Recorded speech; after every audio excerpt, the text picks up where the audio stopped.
Hello, Fightful Faithful. Welcome to the thing we do on the day after Monday, which, God, I don't even know. What's happening, Kate? Hello, Fightful Faithful. Thank you so much for tuning in to your NXT Sour Graps post show. A reminder to get in your super chats or your humper chats if you want your statement or question read on air. What is a humper chat? That is so crass and rude. How could someone possibly get that through Sean? Well, it was Sean's idea to call it humper chats. People, they function the same as super chats, but we get to keep a bigger part of the money. And I know it's a little bit of a wonky interface sometimes, but we appreciate it if you could do that. Also, head over to twitch.tv/FightfulGaming. You could send us bits over there, which we appreciate. And of course, if you could leave a thumbs up on this video, it helps people find us in the algorithm because let me tell you, Alex, I'm sure a lot of people are going to be seeking out reviews of tonight's NXT show. Yes. What a winner. In that there were matches and some of them had winners. That's all we got for you today, guys. So thank you so much for joining. Oh boy, Alex, of all the episodes we've reviewed, this one absolutely happened. Yes, this is an episode review that we are going to do now. And were we to finish it and not be horribly derailed at some point talking about baseball or whatever, then it will wind up having had been a review of a wrestling show. That is super correct. I hope we get derailed. I got my Yankee shirt on. Very excited. Nothing more whatever. You don't even care about baseball. You can't. No, I do. Don't come in here with your fake rage like some troll. I don't even care about baseball. I do hate the Yankees and everything they stand for, though. It's that's all. Cry about it. Cope. Well, I'm sorry. When was the last time you guys won a World Series? Then why are you still pissed at us? Just because of the arrogance of all Yankee fans. That's all.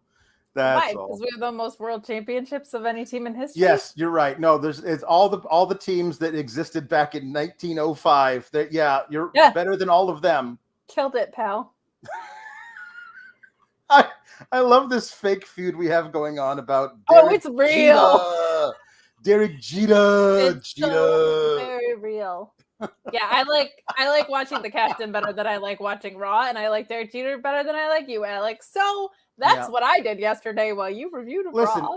It's the All-Star game. I don't know who's playing. I don't know what the score is. I don't care. I care about it somehow more than I care about NXT at this point.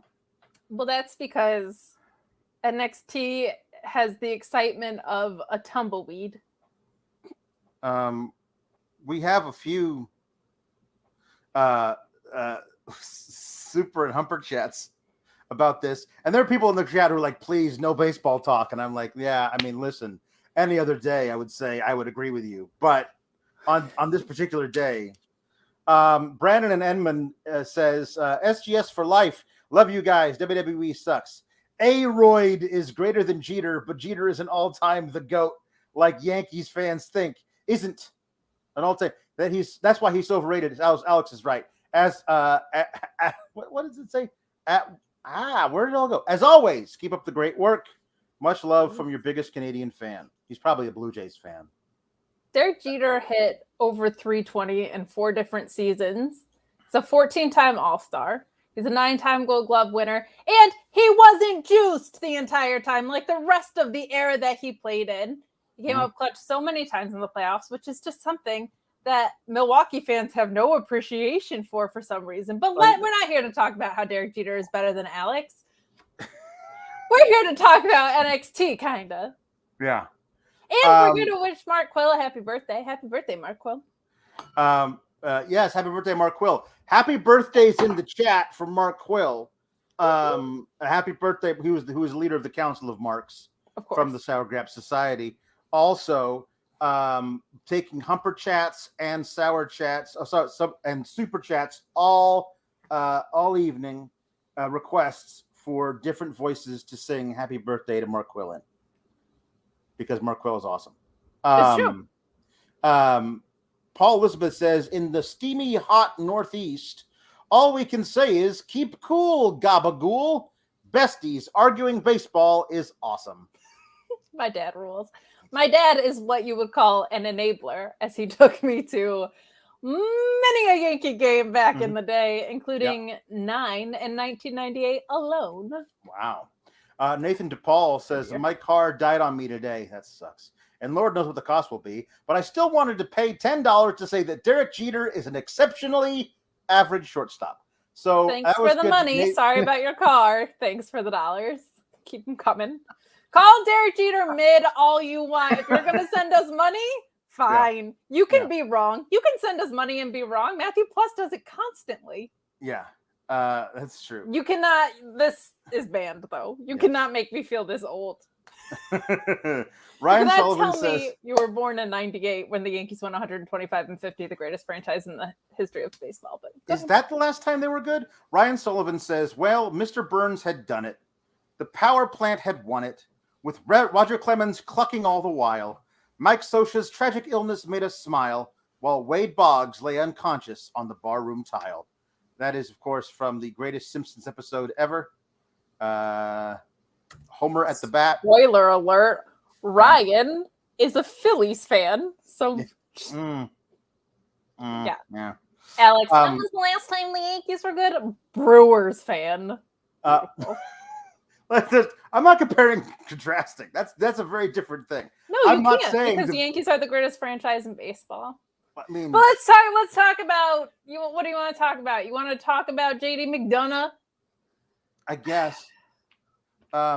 Hey, so JD McDonough and Cameron Grimes started the show tonight, blessing us with a decent match, I guess, to start off the evening, so we don't have to go right into I destroyed my bestie because of all you people. We got to save that for later. So Grimes versus JD McDonough is basically Jordan Devlin with a weird Shemp haircut.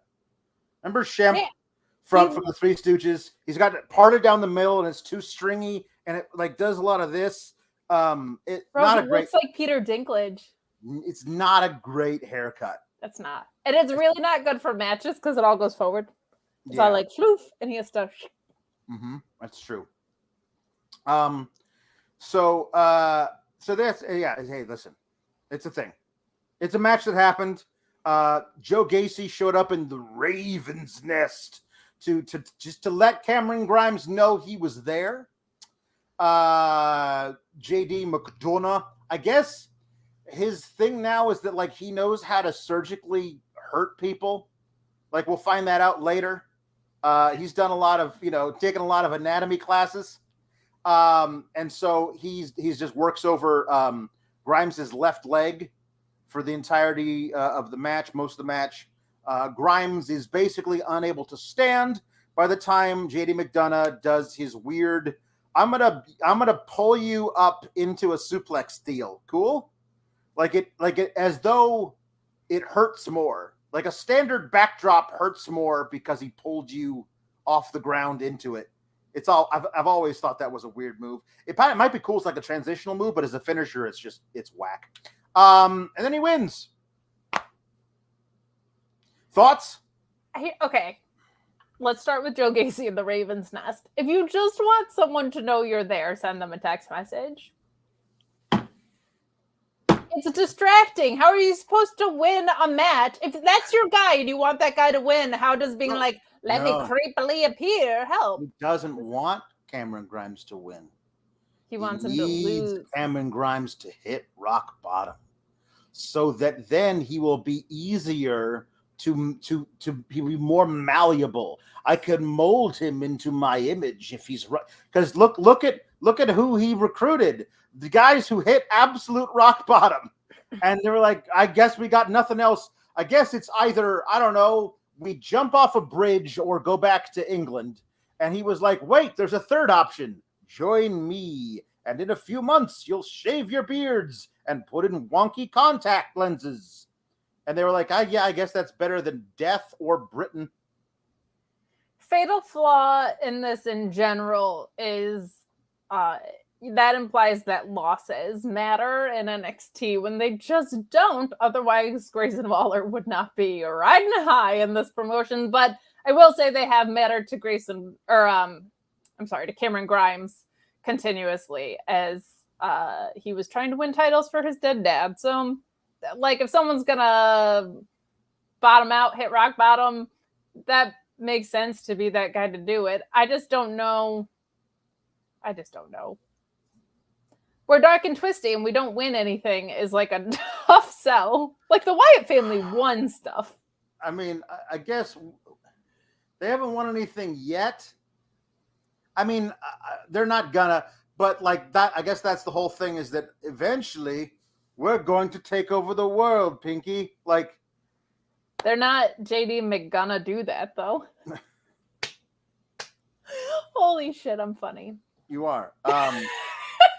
DW Pringle says, Paul Elizabeth, I'm happy for you that Kate is in her own home, so you don't have to watch this poop. So is he. In the steamy, hot Texas 110-degree plains, keep your cool, gabagool. Keep your gabagool cool. Yeah, that's what he said. Keep your gabagool. So, the Battered to One Jam Beard says, I'm a little late on this trend, but they're a 10, but they think NXT is the best wrestling show. They are a 10 in looks only because smart people can't possibly think this is a good show. Like, yeah. Yeah. Or they're very new to wrestling, which is fine.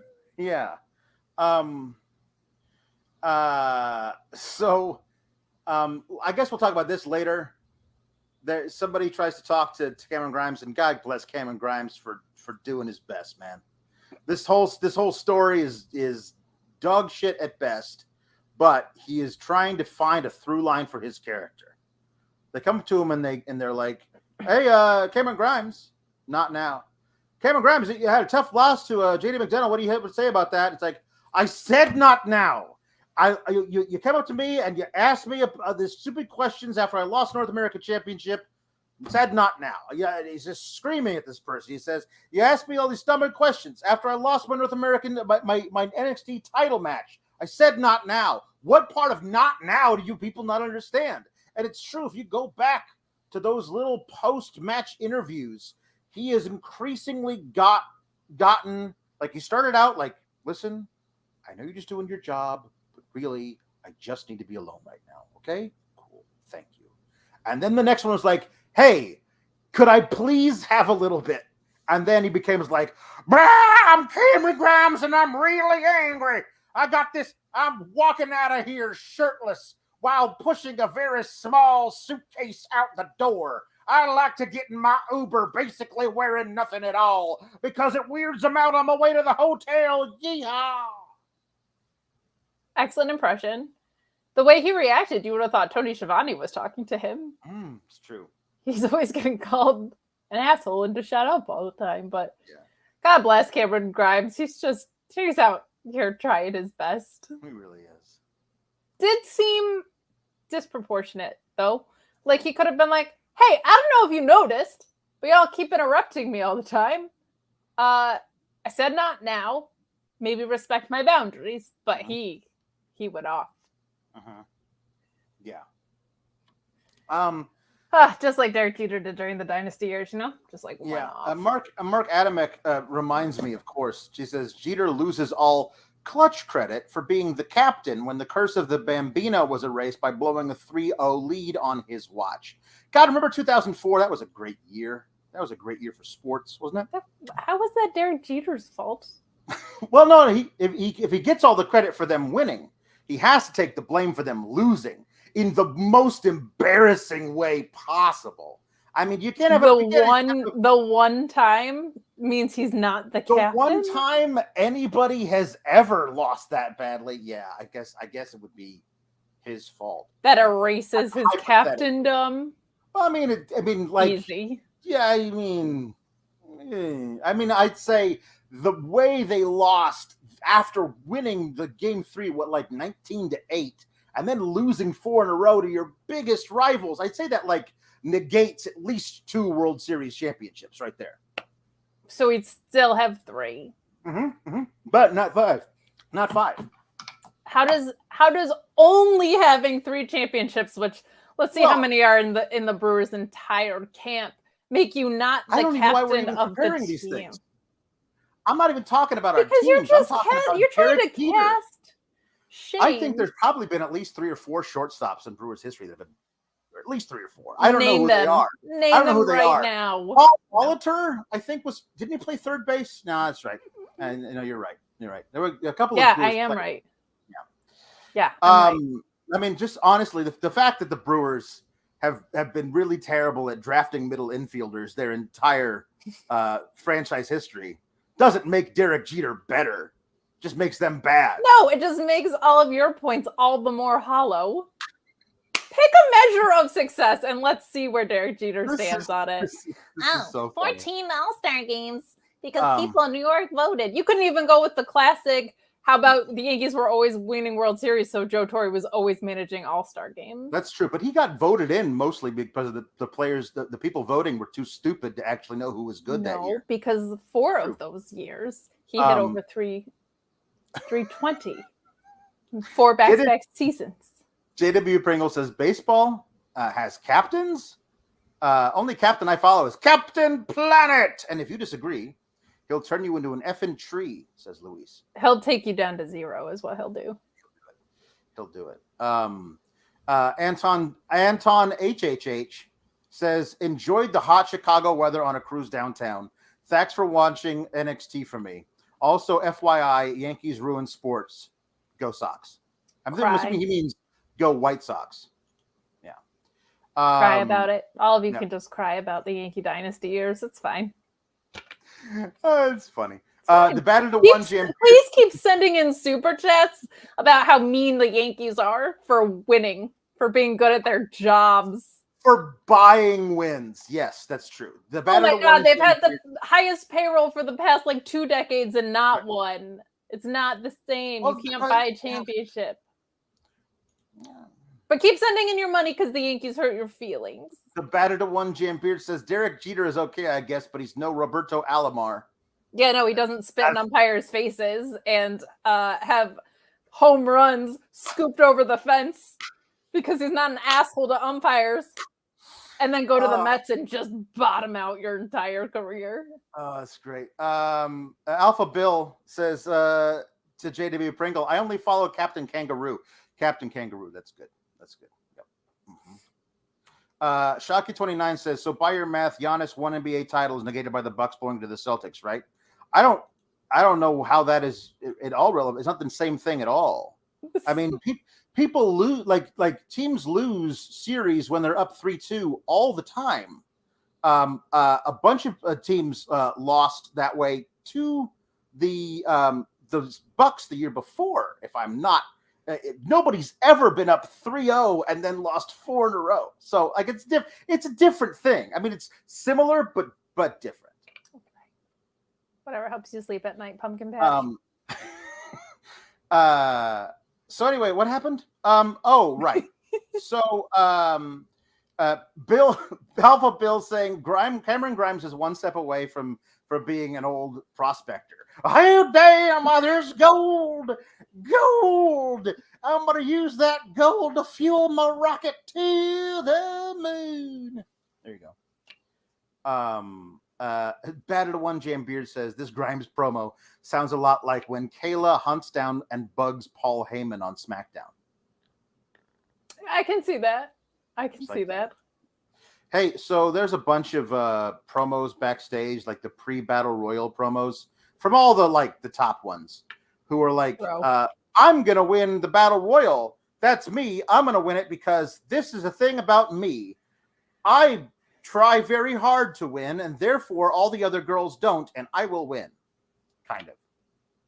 Okay, we need to talk about Nikita Lyons, the nunchuck-wielding singer backup dancer with hippie parents who also think she's black. Mm-hmm. What is this character development? I know it's kind of been there all along, but no to this like edge that she's bringing to the table, especially when we in real life know the things that we know about her. Just no. Pretend I tuned out literally all of these because I couldn't be arsed to care. What was it that she said in hers that would... It was just her attitude about it. She was acting like she was in Bringing Down the House, that Steve Martin movie.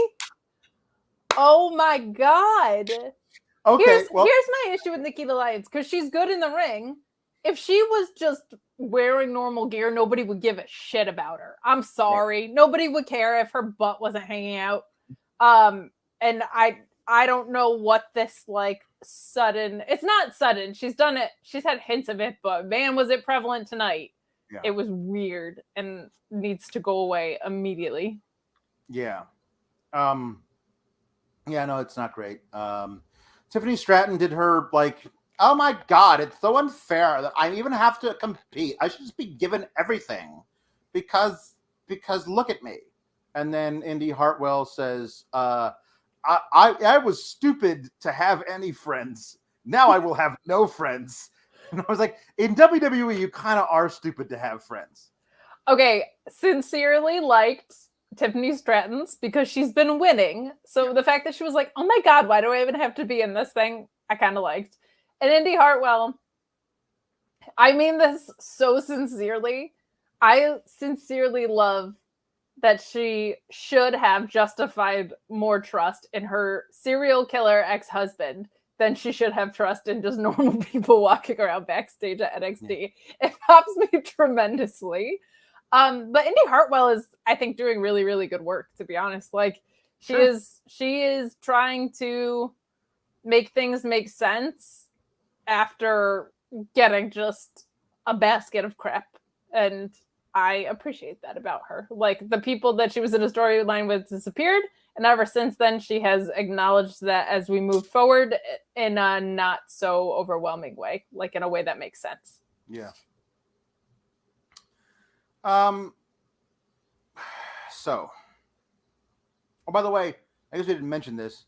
There's a battle royal tonight in the main event to determine the next opponent of Mandy Rose. And this happening because they usually like really draw it out in between challengers. Like, oh, we got to get this storyline set up that doesn't make a whole lot of sense, but we're going to do it for the next few weeks. Them being like Roxanne lost last week. Now we need to find a new challenger now. 7 days later, we can't do anything else. There's no reason to do a tournament or actually do a storyline reason for it. Let's just throw literally every female we have on the roster in the ring at the same time, and the last one standing gets to face Mandy Rose. Feels kind of like this actual title, either this title program isn't going to be important at all, which considering who won, I'm saying probably. Or to me, depending on who won, I was like, if a certain other edgy type had won, I would have been like, oh, they're calling up Mandy Rose the day after SummerSlam. Right. That because I thought they were like, oh, we got to hot shot the title onto somebody else because Mandy can't keep it. We got to do somebody else to the thing. So that it felt like that to me. But now I'm not really sure. Now we'll find out later what happened with it. It did feel like just the idea that they announced today, I think. Hey, Battle Royal, all the women going to be in the ring at the same time. And I was like, oh, I don't feel like we got a chance to breathe, really, after the whole Roxanne Perez thing. This is something that is not their fault. I'm a little, like, Battle Royal tournamented out. Yeah. And that's just because I watch so much wrestling across many different brands and platforms. So that's not their fault at all. But I was just like, oh, my God, another Battle Royal. Oh, boy. Yeah. So we got skater. She was a skater girl, and she was a hater girl. So she came up for her promo, and there was no vestiges of old Cora Jade. There was no hat. There was no skater stuff. Well, she broke her very real skateboard, so. I didn't think she needed the skateboard, but like our whole thing was just different. Yeah. And she was carrying her one title, and as she walked down to the ring, she looked at it very lovingly. And I was like, are we going to do a thing where, like, this is what I thought. Again, by the end of the segment, I was proven wrong. But I was like, are we going to do a thing where, like, Cora Jade says, no, I'm the tag team champs. Roxanne, you go away. I beat you up so you would leave. I'm the tag team champs. I get the belts. I'm 2 belts Cora because I got both of the tag titles. Like, I thought she was going to do, because she loves the title so much, because she loves, didn't she say, like, oh, finally, I get to wear gold. Finally, I get to be a champion in NXT. That was a thing that she said, like, 2 weeks ago. Well, it turns out I love, there was one point where she talks about, like, it was all you people who made me hate Cora. You did it. It was all your fault. But I did love the thing was like, Cora, who made me hate Roxanne. Roxanne was so out of it and so head into clouds, she didn't even see who attacked her before NXT last week. That's right. It was me. And I was like, wouldn't it have been great if it wasn't? Wouldn't it have been great if it had been somebody else entirely? Like a random mugger, and she just took advantage of the fact later in the night. She was like, look, you walk around that parking lot, you don't know what's going to happen to you. She got mugged by someone else, and I took advantage. Would have been, actually, I would have appreciated it. Would have been way more fun. Yeah. I think we all assumed it was you, Cora, but thanks for confirming. Anyway, she says, blah, blah, blah. I'm going to throw all the women over the top rope in the Battle Royal tonight, and I'm going to beat Mandy Rose for the title. And Roxanne Perez, she can't even show up. Bless you. She can't even show up. And I was like, oh, so Roxanne's going to show up and eliminate Cora Jade in the match. Because the way they were saying, Roxanne can't even show up. But then she says, and this title, let me show you what I think of this title. And then she gets out of the ring. And she walks over to, do they have just big, giant plastic Rubbermaid garbage cans at the side of the ring during normal segments? Because you'd think I would have seen somebody get thrown into it when they're like battling on the outside, you know. Apparently not. But she dramatically drops Medusas. The NXT Women's Tag Team Championship belt in the trash. I will say before I say what this is a whole wonderful metaphor for, did you happen to notice what the trash was in there that she dropped it on? Was it the main roster titles? No, it was an empty packet of things called Cheez-It Wisps. Like a really like apparently it's like Cheez-It crackers, but they're filled with air because that makes them lighter. Oh my God, Hulk was here. And then there was one of those catering plates that has the little sections like in the plate, the paper plate, but there wasn't real food on it, Kate. Go back and watch. Somebody took spray paint and spray painted the color of foods on the plate. And I was like, you could have just like put some spaghetti sauce on there or whatever. You could have just taken a plate from actual catering and get some stuff on it and then like wiped it off. But somebody was like, no, the props department's got to put like rainbow colors of spray paint on the trash paper plate from catering so she has something to drop it on. Of course, Cora Jade throwing the actual NXT Women's Championship belt in the trash is a perfect encapsulation for how the women's tag team division is treated on the whole across all divisions of WWE, with Cora Jade playing the role of Vince McMahon. Yeah, it was this cute little like, oh, beat you to it from creative. Yeah, no, there was no promo that was going to overcome how terrible this booking and storyline was. There just wasn't. There's nothing she was going to be able to say to get out of here. This wasn't the worst thing they could have done. Certainly not the best. This whole feud would have been a much better build if they just didn't win the tag team titles either A, last week, or B, at all. And they did this in 8 weeks from now. It would have been stomachable, but not now. You cannot say that somebody values a title that they didn't win over your current titles when you have never defended those titles. It's so stupid. It's impossibly dumb to say someone else cares more about that title that they never ended up winning than the ones you currently have when she didn't win the other one and you have never defended it. You are just making something up.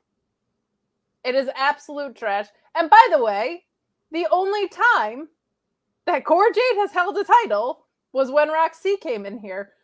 And this whole, I was going to be the breakout star until you guys decided Roxy was the breakout star, is also trash because she won a tournament called the Breakout Tournament. What are we doing? I was the breakout star till the person that won the breakout tournament came along. Yeah, that's how it works. It's so stupid and lazy. It's so dumb. And the delivery wasn't there either. It's just, they just don't care. They just don't care. It's so stupid. It's so stupid. And I have no interest in a heel Cora Jade. Not after tonight. This is not, they're going to have to win that over because this felt inauthentic. It felt completely off base. It felt like a lie because it was built upon a house of cards. Cora Jade's most success has come with Roxy NXT. Period. This belt that she cared so much about 2 weeks ago, she has thrown in the trash because she cared that somebody had an ego about a title shot from a tournament that she won. Like, what are we doing? In fact, now that we're talking it through, like it's therapy, the opposite is true. She won a title shot, and she put that title shot aside to say, I want to win the tag titles with my best friend. Her promo is a lie. What are we doing?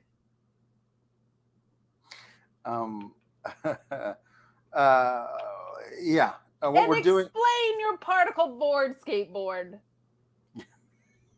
You lying liar who lies about everything. Particle board. Roxanne Perez literally set aside the fact that she won a tournament for a singles title to go after the tag titles with her. Mm-hmm. And Cora Jade's assertion is that she doesn't care enough about the tag title. She only cares about the main title. Yes. What? Right. So there are a lot of ways you could make this work. Okay. And I don't mean like make it suck less. I mean, make it work. Like you could actually have to put in the work to do it. But if Cora, I mean, obviously this is hard to make this work, but for example, if Cora Jade had been there for a little longer, let's say, because she seems to be like, I've been here for literally ever, and you think you can waltz right in here and take my spotlight? I feel like Cora Jade's been there for a year-ish. Yeah, Roxanne is definitely just the newer girl in town. Yeah. Like, this is not, yeah. So if she had been there for a long time and then Roxanne came in and Roxanne outshone her to finally, like Roxanne wins gold in her first month, helping Cora win her first gold in 3 years, like that, you might be able to tell me that's something that might happen. Or if Cora Jade is like, hey, Roxanne, I mean, you can turn in that contract for any title shot, right? Maybe you could turn it in and we could become tag champs together. And then you have Roxanne go, well, yeah, we could do that. And I think we will become tag champs together. I think we will. But I think I need to cash this in at the top title in NXT. And when I become NXT Women's Champion, I could just make these matches for us. As soon as I become champion and beat Mandy Rose, I'm gonna go in the office and I'm gonna say, and now I get a tag title shot from me and Cora.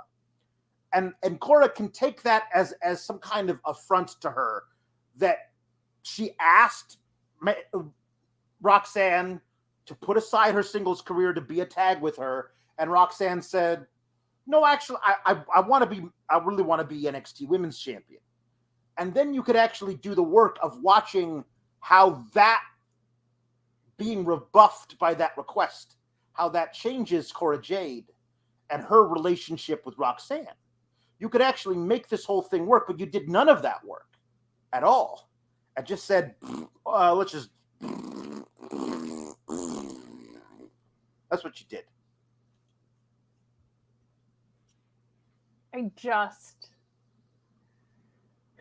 Or that would be a great story that they could do. They could also do none of this, which would be sure. But I always try and look at these things from, let's say I'm on the creative team and you told me this is what we're gonna do, this is the end point, and you come to me and you say, how do we get there so it sucks the least amount? And that's what I think the creative team is there for, because they don't get to make the booking choices. They get to make the booking choices make sense. And your job is to let them. Your job is to let them make this shit make sense. You can make terrible booking decisions all over the place. You're the booker, man. That's what you do. But you need to let the people who can write stories actually write the stories, so at least somehow the getting there makes sense. But that's not how it works. Why the detour with the tag titles? Like, how effective of a story would it be if Cora Jade was so proud of her best friend and then Roxanne won and she was pissed that she got there first? That's such a clean, natural story. Sure. This detour to the tag titles is so stupid. It also, not for nothing, I didn't feel like the Toxic Attraction reign was particularly all that great, but it's also a complete waste of that, because they finally dropped them for real, not the hot potato crap that we saw at Stand and Deliver. They dropped them for real, it seems like. Maybe, unless they win them back against just Roxanne next week. But you now have ruined any momentum, any significance that they built up, which I didn't feel like was a lot, but they're keeping count of days, right? Here's the thing. If Toxic Attraction, the full act, gets called up soonish, there's literally no reason to bring those tag belts back, because you got a clean break. I mean, I want them back. I think you should actually book them well and use them properly. But why don't you do a tag tournament and then have the winners of that tag tournament cash in for a singles run? Yeah. You did a thing where you had you took the belts off of the team that had held them since Halloween or whatever, and you took them off of them to put them on this tag team, held them for a week, and then broke up dramatically, and then had the heel half of that team that won them and held them for a week throw hers in the trash.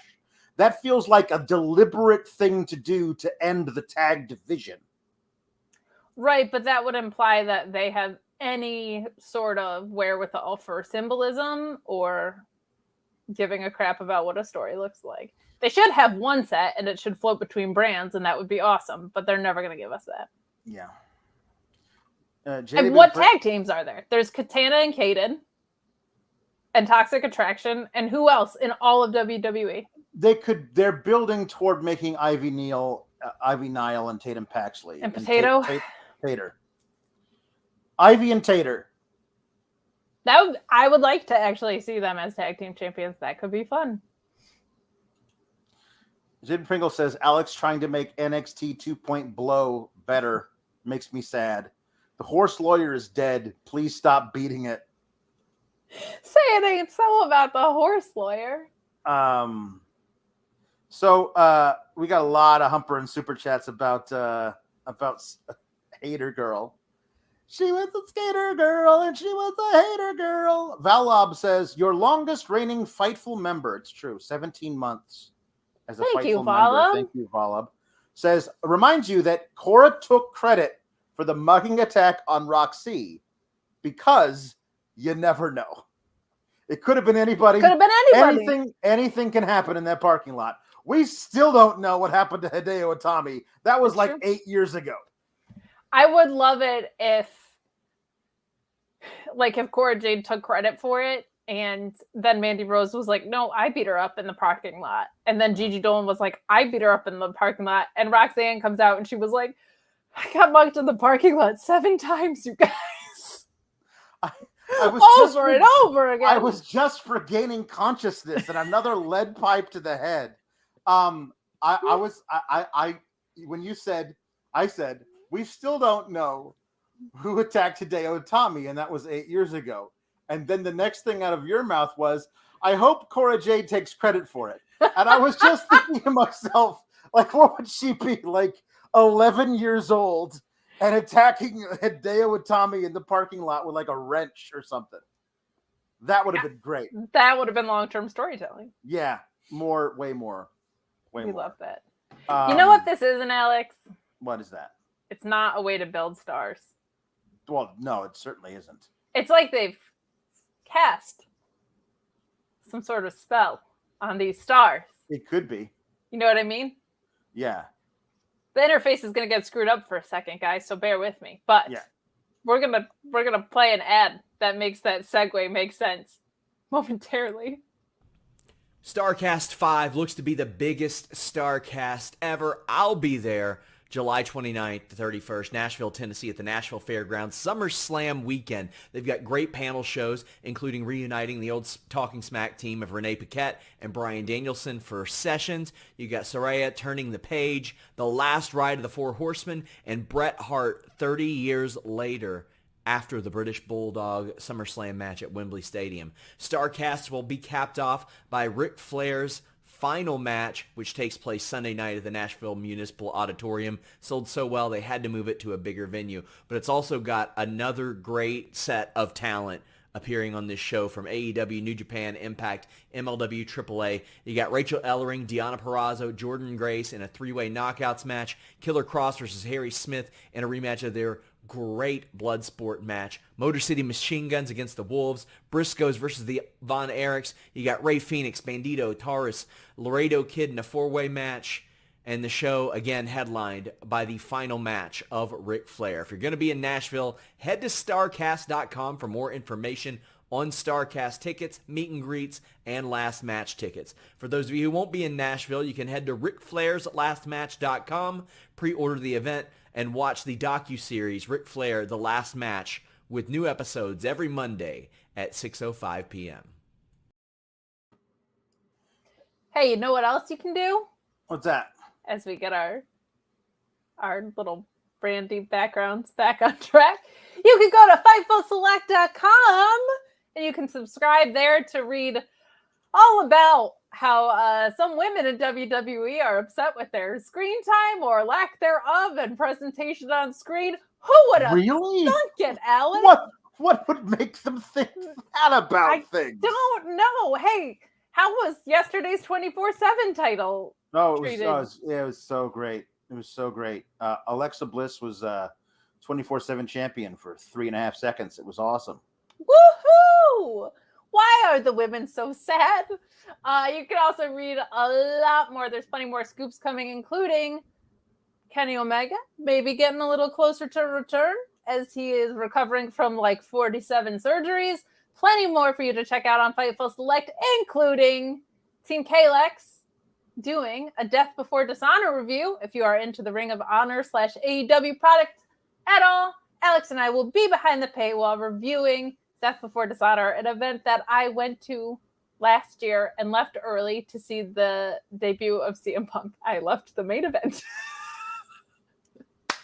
to watch CM Punk on Rampage, and I regret nothing. It was like the best moment as a wrestling fan. But anyway, hang out with us on Fightful Select. You can see Alex every Monday and Friday as well, doing Raw and SmackDown reviews, and me when I decide that I like Alex more than I like childhood heroes like Derek Jeter. And documentaries about him. Hey Kate, did you see how old Rick bled the hard way to sell his final match in a parking lot beatdown with the special guest referee for the Usos and Street Profits match? Because, right. Yep, because if there's anybody who's going to call your tag match down the middle, it's a guy who 24 hours later is going to try and kill Ric Flair. It's true. Anyway.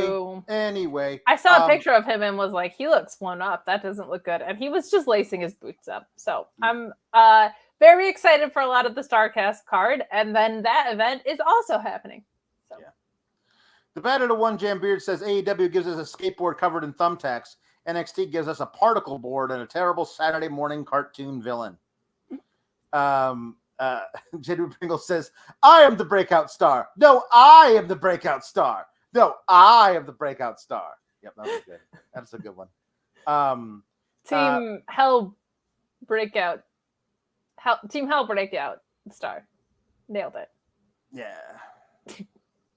Henry T. Casey says, shouldn't Cora Jade be good at being a heel if she's a Punk and AJ fan? Why wouldn't she keep the title? That part I have no explanation for. Like, 2 weeks ago, it was the most important thing in her life. This week, it's in the trash because her best friend didn't care enough. Yikes. My best friend is coming in hot on Derek Jeter, and I'm still here. I don't even have a title. Alpha Bill says, Kate, you were losing your mind, and I was just looking on proudly. Yes. Young grasshopper. Yeah. Yes, we are the schism. So we are the cryad because we just want to cry. Yeah. Mr. Showtime says Cora has to change her music now, right? Yeah, she really should. She can't be whatever this was. Like, hey, look at me, I'm skating. Not really though. And Alpha Bill says all these wrestlers are always blaming us. My little heart can't take much more of this. It's true. It's true. It's not fair of them to blame us. It's because of you people. Right. Blowing through this next thing, Zion Quinn got interviewed about a match with Apollo Crews they're going to have next week. This was real dumb because he was like, Apollo Crews doesn't have star quality. And I'm like, you don't, and he has a ton of it. But all right. Yeah, there you go. So hey, Roddy Strong versus Damon Kemp is a match that took place. And during it, we cut to the back, and Tony D's like right up in the front of the camera. Hey, Roddy. Hey, look what I did to your boys over here. They were in the back, and I beat the crap out of them. Me and Stacks and these other two guys who I pay to be my friends. I'm gonna beat them up. We beat them up so bad. Hey, you better come and get your boys. And Damon Kemp's like, hey, we should go and get our boys. And Roddy Strong's like, not before I hit you with this flying knee and pin you. And then he does. He hits him with a flying knee and pins him. And then he's like, come on, get up. We got to go. What's taking you so long? We got to go get our boys. And Damon Kemp can barely stand because he got hit with a knee. And eventually they run back there. And there's Brutus and there's Julius. and they're standing there, and Roddy's like, "What happened? You should have been able to beat up all 5 of them by yourselves, no problem. This is the diamond mine." And Damon Kemp then wanders in, almost concussed, and Roddy Strong's like, "What took you so long? Hey, Roddy, you really rocked me with that knee." "Yeah, I know. I'm the one that hit you with it. That's no excuse. You should have been here 10 minutes ago." God, it was ridiculous. They are writing Roddy Strong like an absolute crazy person, and he is playing every ounce of it to the best of his ability. I don't know if it's good, but it is crazy. Who on the truck is like, you know what? During the middle of this match, we're just gonna let Tony D'Angelo stream it. Yeah, they should have had his boys take out the camera guys to take over the. That would have been so much more fun. Why didn't they do that? right. Yeah. But all right, family versus family makes sense, I guess. Here, I'm hoping Escobar comes back and spoils the fun. Right. There seems to be some super chat, humper chat confusion. Just a reminder: we go segment by segment with your chats, not in the order in which they're sent in. Right. Unless your chat is a happy birthday wish from Mark Quill or about Derek Jeter, then we just kind of sprinkle them in along the way. Yeah. Is Night Tracks send in a super chat talking about how the build of or non-existent thing of Cora Jade and Roxanne Perez become tag champs. Part 1. Part 2, question mark. We'll skip over that. Part 3, profit. Not profit. Part 3, betrayal. Part 3, needless betrayal. Part 4, dump a tag belt in a trash can. We don't know what happened in part 2 because, as Night Track says, WWE stories always go from point A to C and skip B. Actually, a lot of times they do point A to point A to point A to point A to point A to point A to point C because they really don't know how to get out over the first chapter. They just keep repeating it a lot. Underpants gnomes are creative, confirmed. I'm sorry if you don't watch South Park. They're either underpants gnomes or they're the red ball manatees. Yes, the idea balls. Idea balls, right? Idea balls. You know you can't watch that episode anymore. No, you can't watch the episode anymore. He says you got it on DVD or something because that's the episode where they show Muhammad. Oh yeah. And so all the streaming services is like, we're just gonna go ahead and stay away from that one. And yeah. Anyway, so what's going on?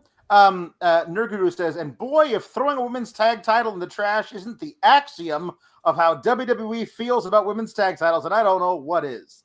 That's using vocabulary, kids. That's what axiom actually means.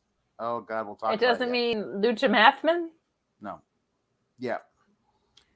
So the Bad at a One, Jam Beard says, bold prediction. Roddy is going to cost the Creed brothers their tag titles in a match against Tony and Escobar because Roddy is desperately trying to leave NXT. I love this for a couple of reasons. Roddy leaving NXT is good for Roddy. Also, Tony and Escobar having to be tag team champions together is the best version of can they coexist? Because the answer is no, but also sometimes always yes. Like, they hate each other, but they win the matches. They just want to kill each other, but they just keep winning. Is a lot of fun as a tag team gimmick. Kind of lets the air out of the tires on your Italian-American championship, though. It does. It does. Eventually, he'll get there. Hey, so Double Vest and the Beach faced off against the Yes Boys. The Yes Boys were wearing cow print. Sleevey shoulder deals? Like, were they? The only thing that is covered is their sleeves and shoulders. Like sexy shawls. Yeah, like a sexy shawl. And then they have like fringe on their tights. Yeehaw! Yeehaw! And the Beej now is sporting a disgusting mustache and an even worse haircut. He is losing it up top and in front. I can say that because so am I, which is why I wear a hat. but I also don't wear my hair really long and stringy and icky and gross in the back. Like he's got shaved sides, and it's supposed to be like a mullet mohawk, but it is doing him no favors. And I feel like he didn't used to wear his hair like this, but now he does, and it's very distracting. As you are a hat wearer, yeah, are you also sleeves, sexy shawl sleeve wearer with the rest of your? No. The idea of not covering most of my torso is an idea that I've never thought of from before. The clavicle down, nothing. Yeah. If we made sour graps ones, would you buy them in the chat? No. And would you wear them on screen, would they? Alex? Yes. No, I would not. No. Clavicle down is the most important part of me to cover, I would say. Just as a rule. Fun. Yeah. So, hey, Horse Girl was out there.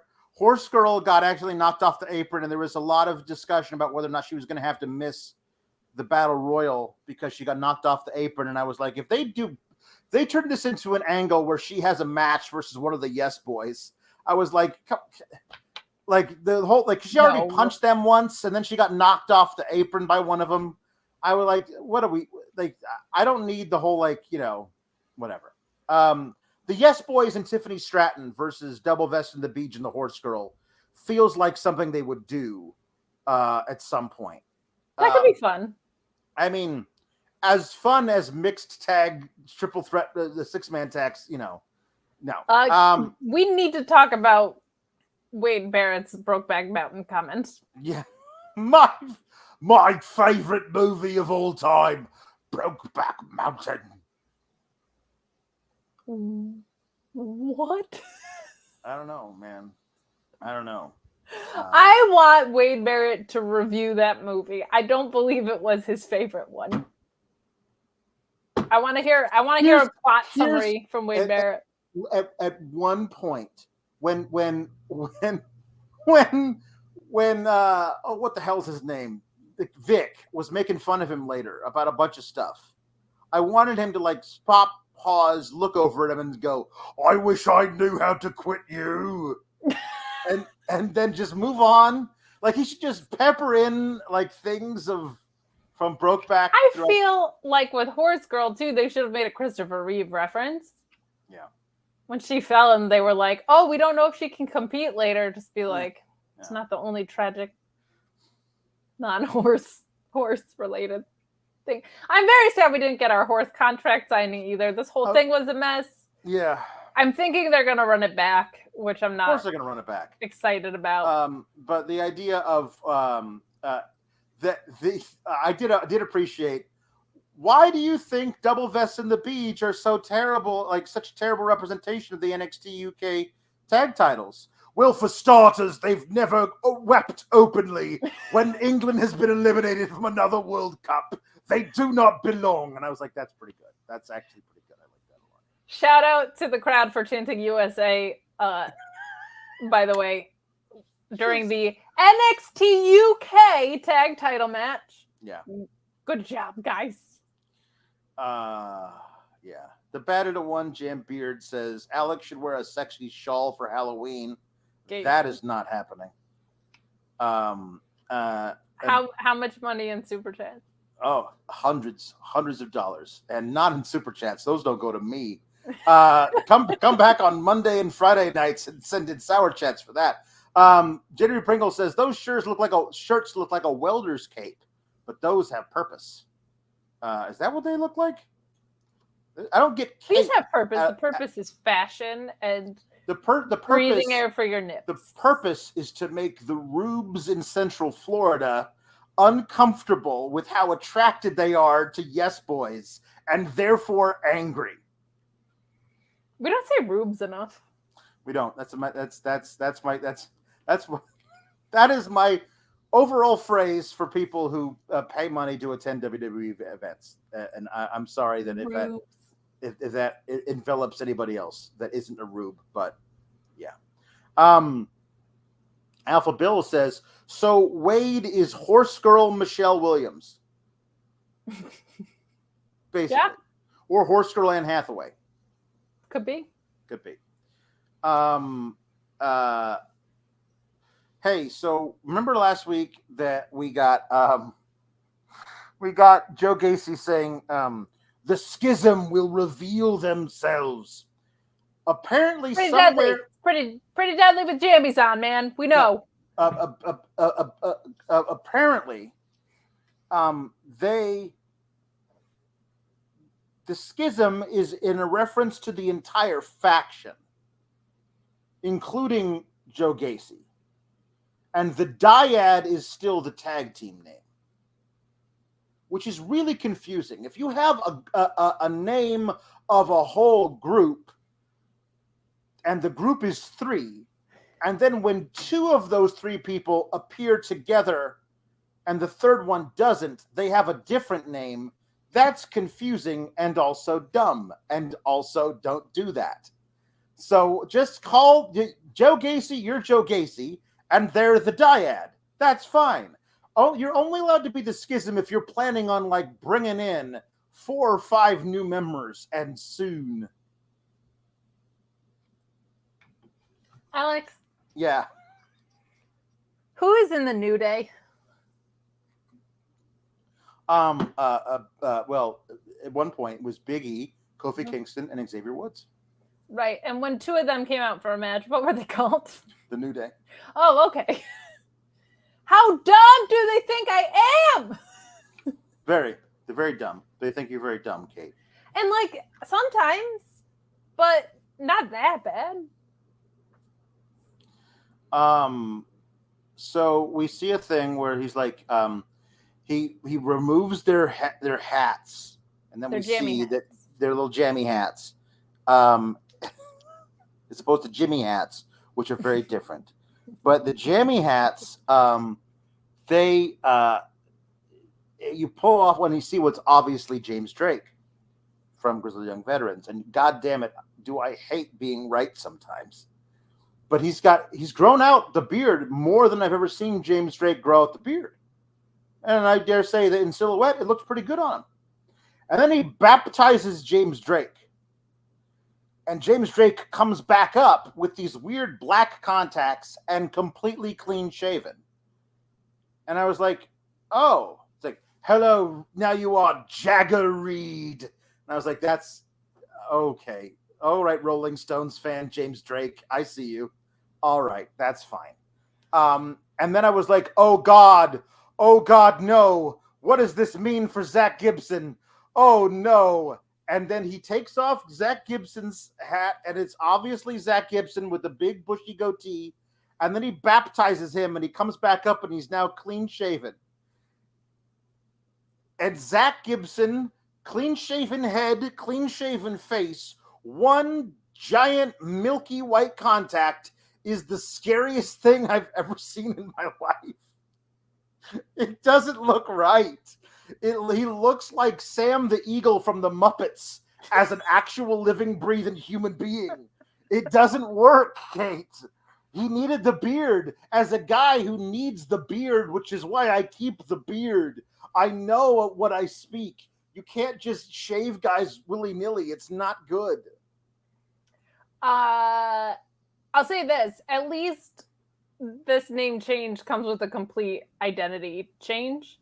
That makes a little bit more sense as opposed to like, I drink whiskey, so I'm potato chance now. Like, at least they're being indoctrinated into something, so that's good. I try not to judge things that I haven't seen yet. I am pessimistic, but I'm glad we finally got this big reveal over with since we've known who it is for weeks. Mm-hmm. Also, there was some people in the chat saying, like, what about the Kings of the Black Throat and House of Black? I also hate that. I don't like it across the board. When it's something like the Elite, there's like a bunch of guys, or the Bullet Club, Bullet Club stays the same, actually. I get it. It's 2 guys from the same faction. I'm not stupid. Like, I think the Kings of the Black Throne is the name that they have gone by in other promotions. Oh, okay. So Well, when they wrestle as a duo in AEW, that's their name. Like they're part of the house. Like they got that grandfathered in. Like you already calling the dyad, and they were like, "Hey boys, wouldn't it be cool if we were all the schism? Like you would still be the dyad, but like if I'm there too, we're the schism, right? Because I thought maybe we would be like, if it's just the two of you, we're the dyad, but if I'm there also, we're the triad. But then if we are successfully able to recruit um, Cameron Grimes, we'd be like the quadrad, and that seems weird. So okay, all grandfathered in is different. I like the name House of Black because it's led by Malachi Black, but I'm also just over Gates of Agony. Like if you sound like a bad metal band from 15 years ago, I'm not into it. I'm not into the name. The Gates of Agony feels like all you had to do was be like, what's a, because you got a good synonym for pain. Give me a good synonym for authors, and we got a great of agony in there. Like I don't know if a Gates is a good enough synonym for authors, but the Bad of the One Jam Beard saying Rip Fowler now looks like a human Q-tip. Yes, as James Drake is now Jagger Reed, Zach Gibson is now Rip Fowler. I'll show you. Rip Fowler, because one guy's jagged, the other guy rips things. Yeah. Jagger Rip Jagger. Yeah. So I'm okay with the creepy look because it's like it makes sense that they look this way for what they're doing. I don't necessarily love what they're doing, right? But it makes sense that they're undergoing an identity change if they're getting indoctrinated into a cult. Like the thing about, I don't know. Like I think there's a way. I don't trust WWE and certainly not NXT to do it, but there's a way to do a cult storyline that doesn't revolve around we may or may not be able to control the elements. Perhaps we're magic. You'll never know. And I'm like, it's just like, why are you so supernatural? Just like be. I have taught these men that they need to renounce their former selves and accept who they really are on the inside, and that will help them win matches. And then if they actually start winning matches, then it's like, oh, hey, maybe I want to join this guy, Joe Gacy. He seems to know what's up. Like, that is actually a cult storyline. And then you have, if they start losing matches, Joe Gacy will, like, you know, make them pay more to, like, rise up the ranks of his church. So, yeah, I prefer when managerial figures of any kind win, as I've consistently been complaining about Mr. Stone and Sophia the Pointer. Because why would I go into business with you? Like, I appreciate the old school thing of the pay window, right? So if somebody is going to go into business, if someone's going to give you a percentage to be their manager, which I'm hypothetically supposed to believe, a little different when there's a cult there. The reason you would give someone a percentage of your money is because they're providing value to you, either setting up meaningful matches or interfering with matches to help you win, etc., etc. Because when you win, especially when you win titles, you make more in wrestling logic, right? I'm dark and twisted.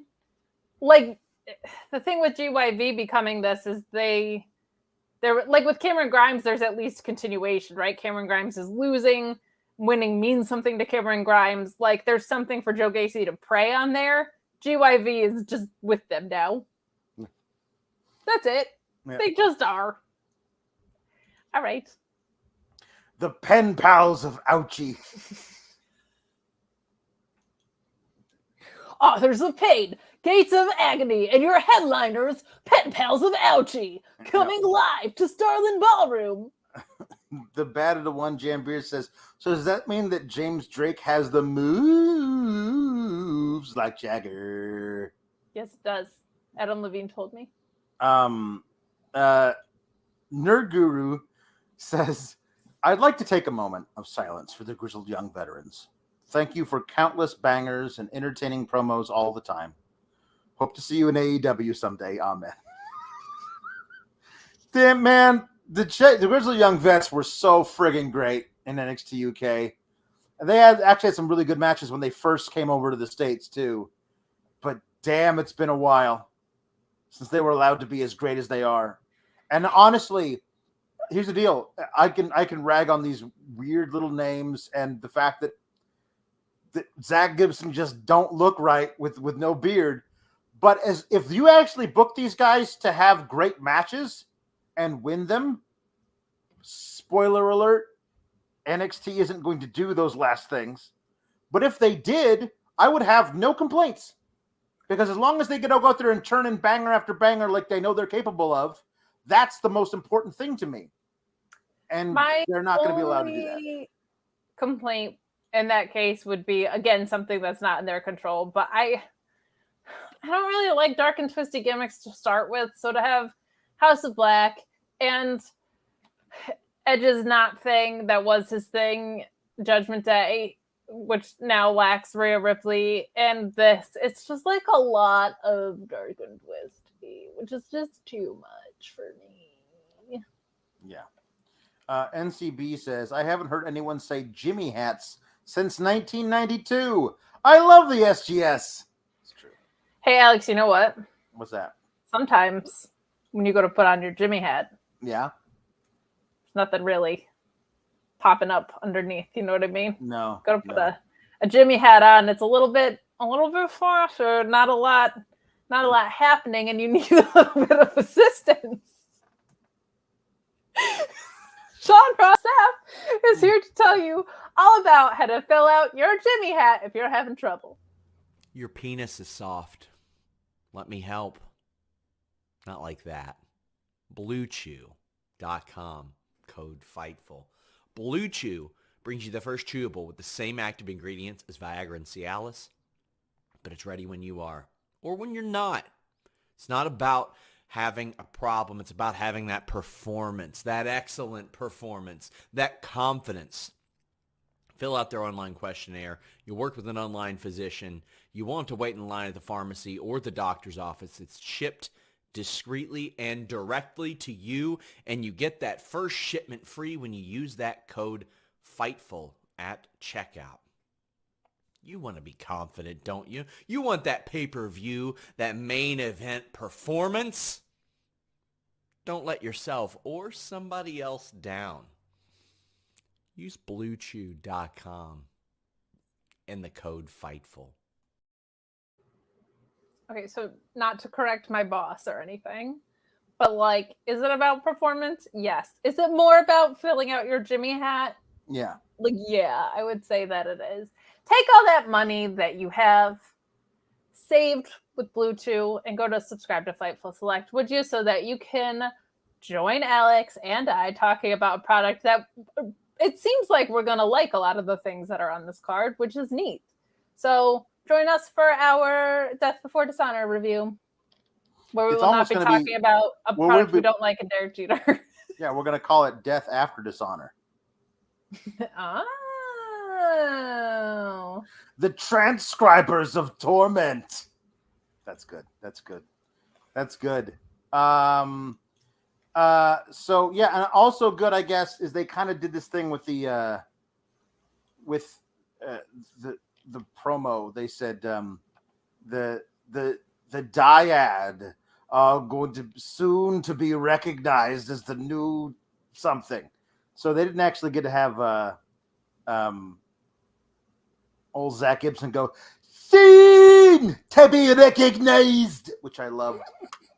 We don't get to do that anymore, but at least they get to keep the catchphrase, kind of. Hey, Wes Lee says he's going to beat up Grayson Waller next week and then Trick Williams the week after. He should. Yep. Is that That'd it? be neat. That's all that I had about this little segment where they interviewed Wes Lee. Yeah, I'm excited. I like seeing Wesley in the ring, and I think he's been one of the stronger points on NXT since everything that happened with him. Good for him. I hope he kicks everybody's ass. Go get him. Hey, so Braun Breaker's here, and he's looking for. You seen JD? Where's JD? You see JD? He's a little guy with a giant head and a terrible haircut. You seen him? Where is he? Yeah, he fought earlier in the show, Alex. Maybe if you had shown up on time, Braun. I know it's hard to get out of bed before 8 p.m., but if you had made it to the arena at showtime, Braun, you could have walked down to the ring and speared JD out of his little Irish trunks, and then maybe Cameron Grimes would have gotten the victory. I don't know. I seem to have a lot more respect for Cameron Grimes than you do for old JD. So anyway, he gets down to the ring. And he's like, "Where's JD McDonough? I want to beat him up." And then JD McDonough appears on the Titantron, and he's like, "Oh, hi! I just happened to be here with my mannequin." So Kate, you were the one who says we should do an hour on this segment alone. I guess I'll let you take it, because honestly, I just thought this was silly and stupid, and I moved on. So what are your big problems with this? Other than the everything about it? I mean, please elaborate. So Braun shows up, which is nice because we haven't seen a male world champion on television. It's been a while. At this point, at least 9 hours of programming. So that was cool that he bothered to appear. Maybe show up after JD McDonough was just in a banger of a match with Cameron Grimes and getting his ass kicked. Like maybe it'll be a little more effective. Maybe talk to him then. So not only do we get that, and we get a reference to balls later, but we got to talk about JD McDonough, who is in the building, showing up via Titantron with a mannequin that has nicer eyebrows than I do, that has better eye makeup than I do, better lashes than I do, okay? Not better bangs, because duh. No. But why this was taken from a Voskov's in 1999, I will never understand. Especially when the Creeds are always beating up those heavy bags that look like a dude with a torso. Right. And the reason they bring in this mannequin from a Voskov's in 1999, just killing it on props, by the way, between spray-painted garbage plate that Cora Jade throws her title onto, particle board skateboard, and now mannequin for Voskov's in 1999. JD McDonough says, "I'm here to show you how shoulders work and the muscles in them. Even though yours is recovered, I'm going to dissect these 8 muscles that are in your shoulder because mannequins have muscles in them." And Braun really cares about which specific muscles somebody is going to target on his shoulder. He's going to be like, "Oh, well, I tore this part and not back here. So have at it with your joint manipulation and your muscle isolation back here. But not here where it was just torn and healed." He couldn't bring this mannequin. It must have been such a heavy mannequin. He couldn't bring it to the ring for this little demonstration. What the ever-loving hell was this? I would like to call to attention that the PC is not a giant place. It's a fairly small warehouse. And Braun Breaker, upon seeing, because he works there, he's there literally every day, training or working.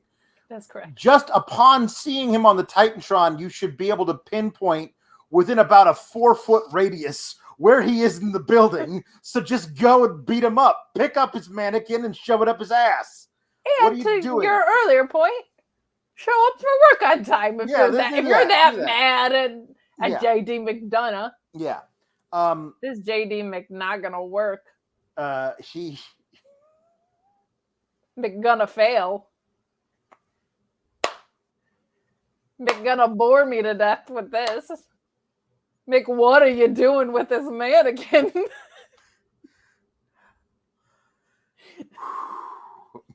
McNaugh gonna work. McNaugh gonna work is gonna pop me for days. This is McNaugh gonna work. The mannequin was leaning here.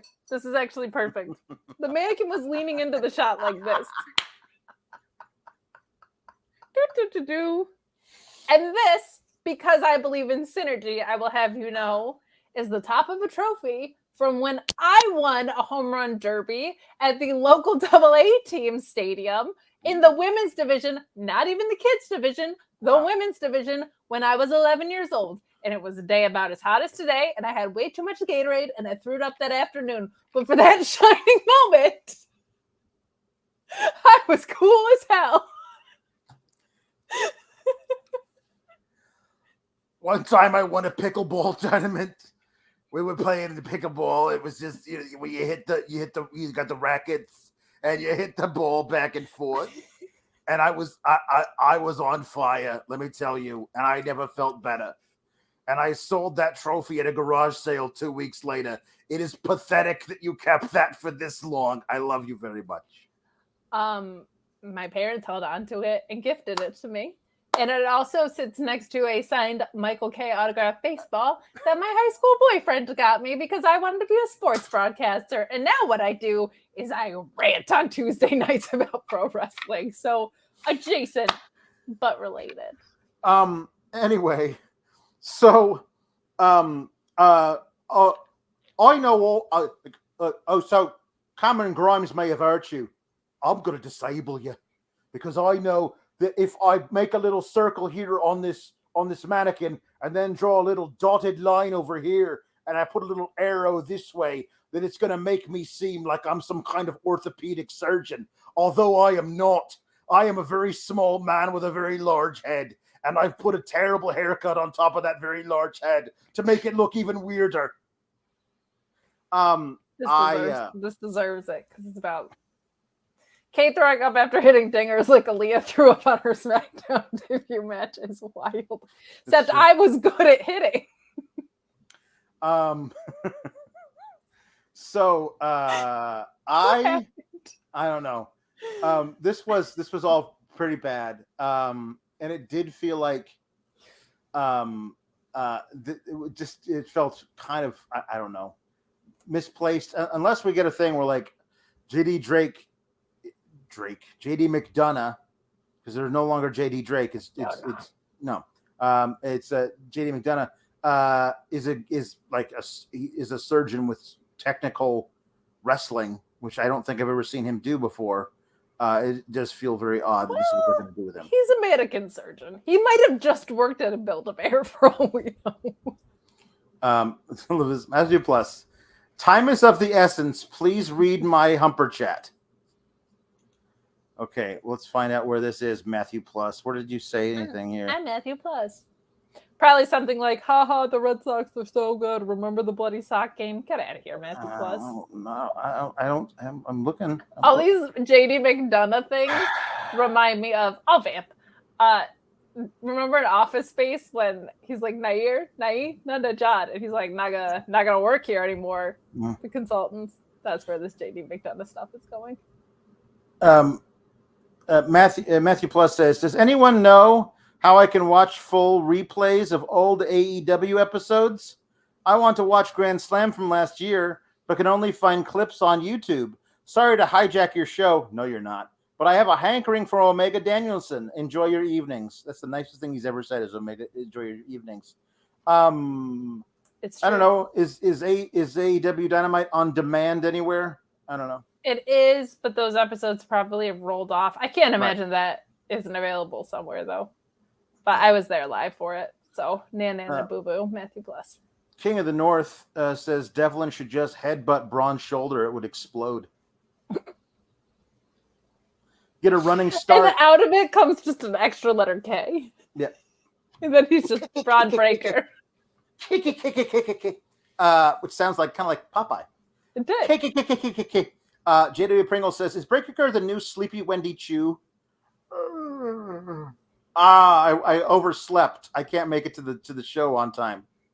I would pop tremendously if he showed up in one of those like jammy hoodie things that she wears. The jammy onesies. Yeah. Braun Breaker in one of those with little pigtails. It would be great. Bada1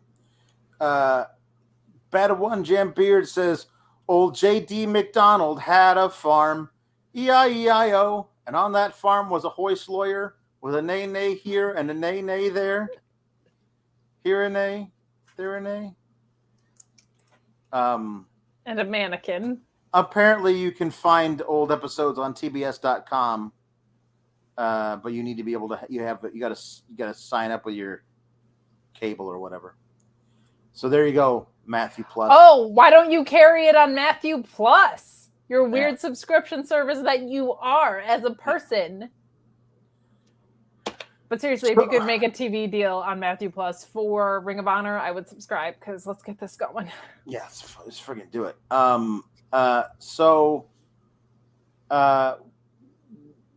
We got another one for the authors of pain. The Scribes of Sour says the Matter to One Jam Beer. That's good. The composers of crankiness. We got Solo Sikoa walking into the building in Orlando where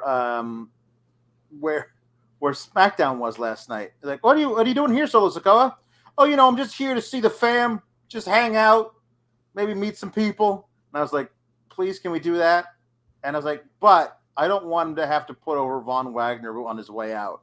That would be the worst thing ever. Von Wagner jumps like, what? Hey, what do you say about Von Wagner? Man, that fool. And then here comes Von Wagner, who beats him up, like just lays the wood to him, just destroys him, smashes him into all these different kind of things because, it's a sneak attack. And then after sneak attacking him and thoroughly beating him down, he comes up to the camera and is like, so you're supposed to be the champion of the streets, huh? Well, next week we're gonna he just needs to never talk. Like ever. Like he should never, his character should be a functioning mute for the rest of his time in WWE. Have a thing happen where Solo Sikoa drops like the edge of a table on his throat and he could never make another sound again. If you want to get him over, I know you do, you have to make it so he's never allowed to speak ever again. It ruins all the things you're trying to do with Von Wagner. Plus, you have 2 managers with him, or a manager and a pointing lady. I think a great way for him to get over would be to not have him talk. If Von Wagner ever has to be in WrestleMania, he's got to bring out his pointing lady to point at the sign for him, because that's what she's there for. Hire me. I can point and be blonde. Yeah, there you go. I think if he could get over if he didn't talk and also did not wrestle. Yes, also that would help. Alpha Bill says the tumbleweed has a name, Kate, because you said there was tumbleweeds in NXT, and his name is Van Wagner. Hey, we got the debut of Axiom. And right now, the entrance is ass, but it's going to be great. It's Axiom. It is Axiom. I'm very upset that you. It's JD McGonna be great. I'll stop. You can talk about the show now. Axiom comes out, and he, takes a few steps fast in one direction on the ramp, and then takes a few steps fast in the other direction on the ramp. And they have some filter applied to the camera, which makes it look like he's running like he's the Flash or something. Like it's a strobe kind of effect or something where it's like,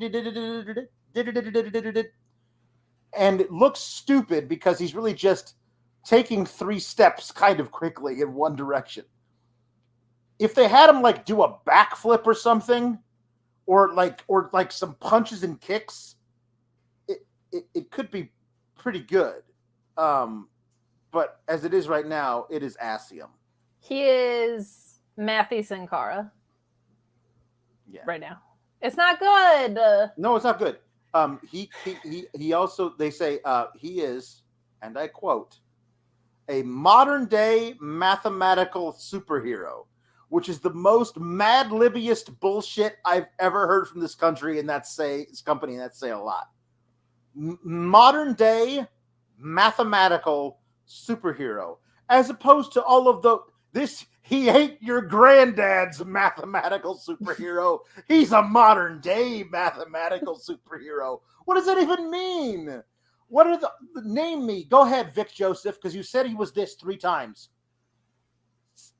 Go ahead and name me all of the yesteryear mathematical superheroes. I'll wait.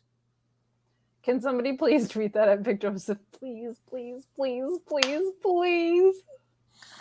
I can't think of a superhero I would be less interested in, and this is just my own inability to do math, but then a mathematical superhero. Yeah. The Batted to One Jam Beard says, "Can you imagine how funny / lame it would be to see Axiom's entrance in person? Like nobody saw, like they just saw him like go run and stop, run and stop, and they're like, what are you doing? Nobody in that crowd had any idea what the hell he was doing. They're like, this new guy's weird. This guy, I don't know what kind of math he's doing, but it stops him in his tracks. What is this?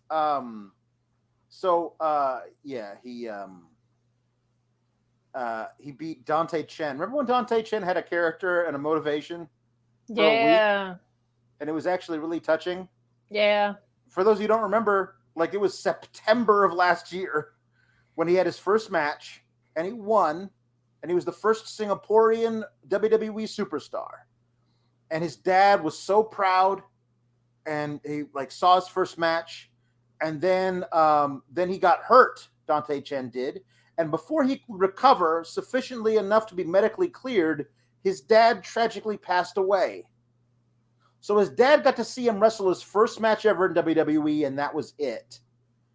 And he dedicated the rest of his career to his dad, and his rest of his career, as far as I can tell, has been nothing but losses, which is really sad that they had him do that vignette about how he dedicated his career to his dad, and then they booked him to lose a bunch of matches. That seems unnecessarily cruel. You didn't have to even tell me about his dad dying. Like, it could be true, and I don't need to know about it, because that was not nice. I feel like him and Cameron Grimes should have had a feud about dad supremacy. Yeah. Sad. Anyway, Axiom beats him with a flying crossbody from the top rope and like a leaping super kick type thing. And yep. And so they're gonna market a new superhero, and if he ever makes to the main roster, Ricochet is gonna be like, What am I supposed to do? Like, seriously. I wore a mask in Lucha Underground for like 3 seasons. I can do wrestling under a mask. If you want me to do that, I'll do that. Like, I don't know what we're doing here. Well, neither do they. Yeah. NCB, we got Jake Nile, who says, bad effects, bad characters, and involves cheap effects. What is this? The latest season of The Flash? I don't know. I don't know. I don't dabble in superhero world. Sorry. JW Pringle says Math Magician was right there. Effing WWE NXT. Or just, he doesn't have to care about math at all. No, although it'd be one thing if like he used like specific angles in his offense and like was able to use like he can calculate weird geometrical, like, oh, if I run at him from this angle and hop off of this middle rope to this top rope, I can do a backflip and it'll land right here. Like, maybe. Or I can calculate how long it's going to be until someone does a shitty demasking angle, even though everyone's already seen my face. Yeah. Look, there's only room for one mathematician in this company, all right? And she has a very specific job here. And also, her boobs on display. So listen up, Lucha Man. You don't put more clothes on. You don't put clothes on your face. You take them off and insinuate that you were been on a casting couch at some point while your boss is under investigation for sexual misconduct. Yep, you do all those things. So I missed this segment entirely, Kate. Sexy Eichner took a selfie and then his car got blocked in by Chase U. Sure did. All right. I'm assuming that's all of it. Like there's nothing else like important. Not really. So we're gonna waste Andre Giovanni. Chase's- We're gonna waste Fabian Eichner's time with beating up Andre Chase and or Bodie Hayward. We have the time for it. We do. Orion Ben says, "I'm a geek and WWE has me hating superheroes. Help." That's so sad. It is sad. Carmelo's barbershop segment was a barbershop segment that Carmelo does. At this point, if you've seen one of these, you've seen every single one of them. And they're cool though. Like They're I like fine, them. but there's no new ground being broken ever. Correct. And it's just him. There's not even like character building, because once you've done the work of like, hey, this is who Carmelo is on his off days, we kind of get it. And you can move on from that now. You know? I will say this. I don't know if you know this, but Mello, he don't miss. Do you know why he doesn't miss though? Why is that? Okay. It's because he starts his days off right. Oh, does he? Yeah, he doesn't open his cabinet groggy and tired from a night of not missing and partying with hot girls and pull out some like sugary, nutritionless cereal. No. He reaches for a protein-packed alternative. But that surely such a thing doesn't even actually exist, Kate. Oh, it does. And I understand why you would think that, because it's almost like magic. Cameo. What's up, you guys? It's Sean Ross Sapp. I'm not here physically on the show right now, but I still wanted to tell you about how I'm starting my day no matter where I am with delicious Magic Spoon cereal. 0 grams of sugar, 14 grams of protein, only 4 net grams of carbs in each serving, only 140 calories per serving. Keto-friendly, gluten-free, grain-free, soy-free, low-carb. It is the ultimate breakfast food. It's the ultimate snack food, and it's the ultimate food for me to take while I'm traveling. Quick, easy, all the flavors you love. Peanut butter, blueberry, cinnamon, cookies and cream, maple waffle, cocoa, fruity, frosted, all over the place. That cookies and cream and maple waffle are back permanently. And if you go to magicspoon.com/Fightful, grab a custom bundle of cereal, try it today. Use our promo code FIGHTFUL at checkout to save $5 off your order if you don't like it. They are so confident in their product. It comes with a 100% happiness guarantee. They'll refund your money, no questions asked, if you don't like it, but you will. It's perfect before, after workouts, as a snack. And my favorite thing about it is you get filled up with one serving. It's not running back and forth to the cupboard to get more, racking up those carbs, racking up those calories. Magicspoon.com/Fightful. Use that code FIGHTFUL. Use that code Fightful, save that money, subscribe to Fightful Select, learn all of the tea before everybody else does, because it's just literally the most breaking news in all of pro wrestling. So hang out there. Yeah, should totally do that. Nerd Guru says, I wish Duke Hudson was still a poker guy, so him and Axiom could feud over Duke's accusation of Axiom counting cards. Tell me that's not an NXT 2.0 feud. That's pretty good. Also, I like that. Mate, you've got to take off the mask.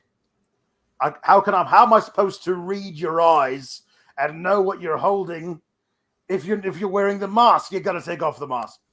I can't take off the mask. It's part of my cultural heritage. Like that's something. Oh, is it? I didn't know that. Yeah. Jake Niles says, okay, but how great would it be if he started doing the Steiner math bit and got into a tag team with Braun? Like, you know? That would be very fun. That would be very fun. Sean Ross Sapp says it's dope that A-Kid is now Axiom, and I feel like we should quit and start our own website, Kate. Yeah, I actually just retweeted that and said that the views of Sean Ross Sapp do not reflect the views of every contributor at Fightful, because he is wrong. So we got an interview with Toxic Attraction, and then whoops, nope, it's the accountant. I love their like Mandy Rose, like Tatum Paxley. That's who's gonna win. Tatum Paxley. And then she's like, "Oh my God, I don't know, whatever." I just picked someone's name, she said. I like Gigi and JJ were like, can we talk about the most important thing? When are we going to get our tag titles back? And I was like, I like that you guys are bringing that up. Also, I feel like you're not. I feel like Correct. Nobody is. I feel like those are gone for good, unfortunately. I just realized, because of Potato Paxley and Ivy Nile being so small, that they could be Tater Tot as a tag team. It must be because I got so much smarter from putting on my glasses. It could be. I crunched the vocabulary. Then we got Ivy Nile coming in and she's angry. And then Alba Fire comes in and she's angry. They're all angry. All of the women are upset with their screen time, which you can read more about on FightfulSelect.com. Yeah. Anyway, so then before the women's battle royal starts, we got the Diamond Mine saying, "Hey, Tony D and your family, there's one of two things can happen. You can accept our challenge for an 8-man tag team match, and we'll beat your ass, or you can say no, and then we'll hunt you down, and then we'll beat your ass anyway." And I was like, that's actually quite efficient. You give him two options. Both of them end the same way. I feel like he's probably going to accept the match. And lo and behold, he did. But it's like, hey, Diamond Mine, you guys think you're the guys who can't be beat because you're all so tight and everything. You guys all freaking hate each other. We're going to beat your aces next week. We're going to smash you. We're going to toss you down and sleep with the fishes. Hey, we got to go. Verbatim. Verbatim what Tony D said. Also, I did not like Julius Creed stealing Eddie Kingston's on site. Like Julius Creed, who went to Duke University to be a wrestler, is the least street guy to ever use the phrase "it's on site." I did appreciate him getting pissed off, but yeah, he was certainly. But it did not feel like true to who he is that he would use that phrase. That's we're gonna get an 8-man tag next week. I'm all here for more Tony D. I'm here for more Diamond Mine too. Like Damon Kemp has ways to go, but like I love the Creeds and I love Roddy. So yeah.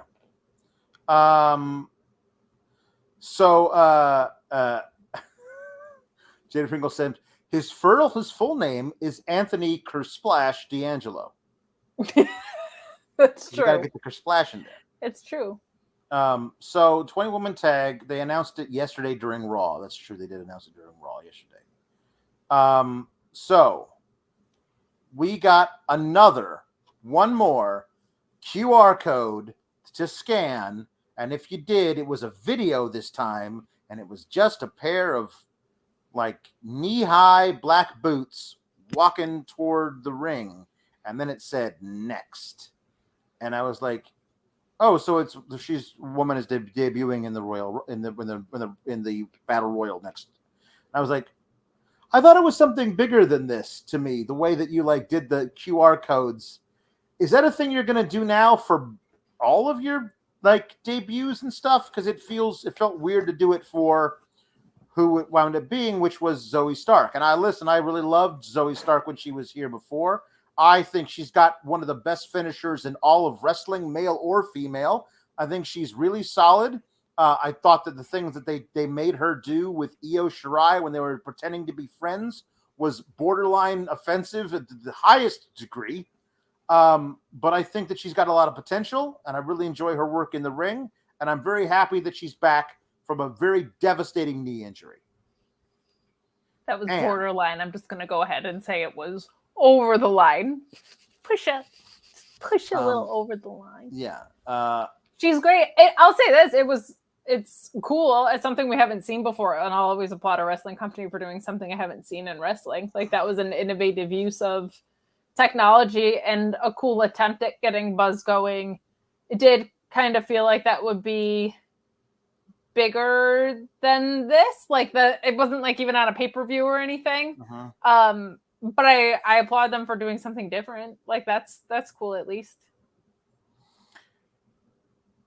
Yeah. Also, the Wordle last week was solved as Havoc. HAVOC. Oh, Like, so that'll be her new name next week. I guess it will be. I thought that they were like gonna, if she was gonna come back as Zoe Stark, they were gonna like change, like she was gonna come out there and stand on the thing, and then with like Zoe Stark was gonna go Havoc, and like, you know, but they didn't do that on the Titantron, so I don't know. Maybe they'll do that next week or whatever. But anyway, she's great. This battle royal was not.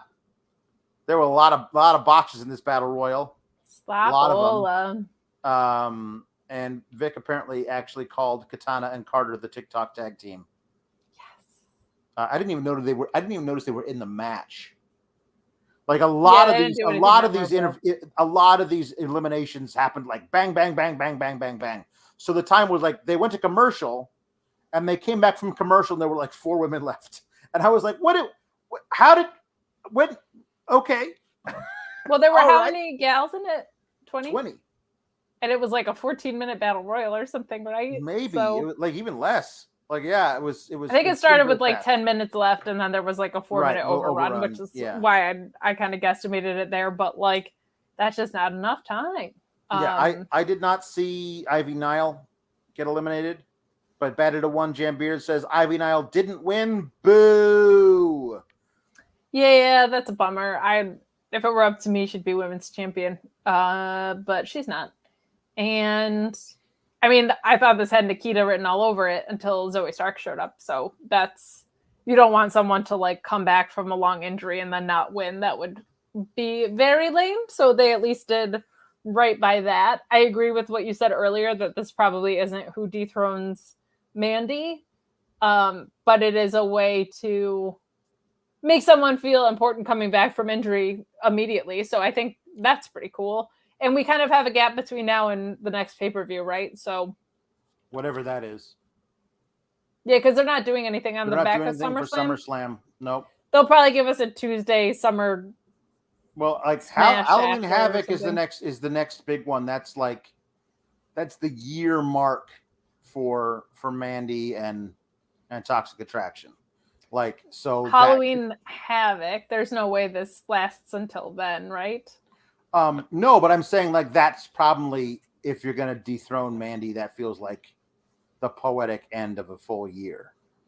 So sure, but what I mean is one of those QR things was Havoc, right? Oh my God, maybe. So maybe we have Zoe Stark, and maybe this is like 3.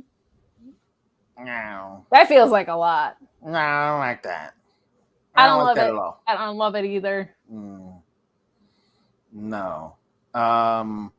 So anyway, she was injured at Halloween Havoc. Okay. Oh, there you go. So there is some continuity. Yeah, it was. There you go. Thank you. Sorry, we'll pull it up on the screen. Thank you, Roy Costin, for being the one to mention that. Yeah, thank you very much. That was good.